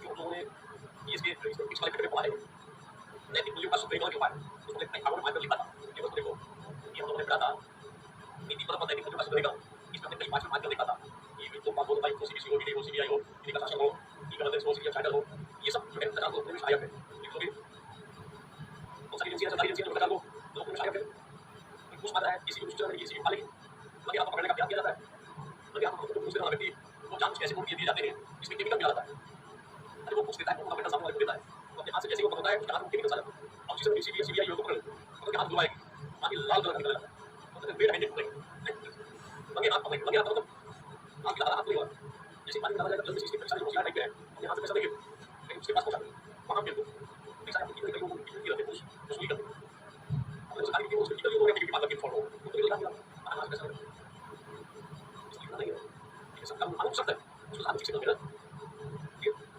ये करने से स्क्रीन चाहे सब चीज़ लिखी गई तो उसमें अगर नियम हो या जागरूकता हो, जिस तरह की वीडियो हो, तो वो ये टॉपिक देखा ना, उस टॉपिक को आगे ना लिखोगे, सचार को देखो पाए। यहाँ देखा था कि दीवार पौधे निकल का देखो, यहाँ जो पॉइंट लिखा गया था कि दीवार पौधे निकल का देखो, इस पॉइंट को आगे सचार को देखो पाए लिखो, ठीक है? सचार को देखो पाए, ये नौकरी को है ना, इतना चालू बता दो, ये नौकरी का उपयोग कुछ है नहीं हुआ है, इतना लिख के बताओ। अब ये नौकरी का उपयोग कुछ है, यानी इस तरह देखा उसमें दिखाई चर्चा की गई है, इसके बाद सालों को नौकरी का उपयोग चर्चा कुछ की नहीं हुई, नौकरी को ऐसा दिखाई कुछ नहीं हुआ, तो उस तब लोग दिखाई करोगे, ऐसे कौन पूछता है? अरे, हम सबसे पहले नौकरी का उपयोग देखेंगे, उसके बाद फिर जाएंगे।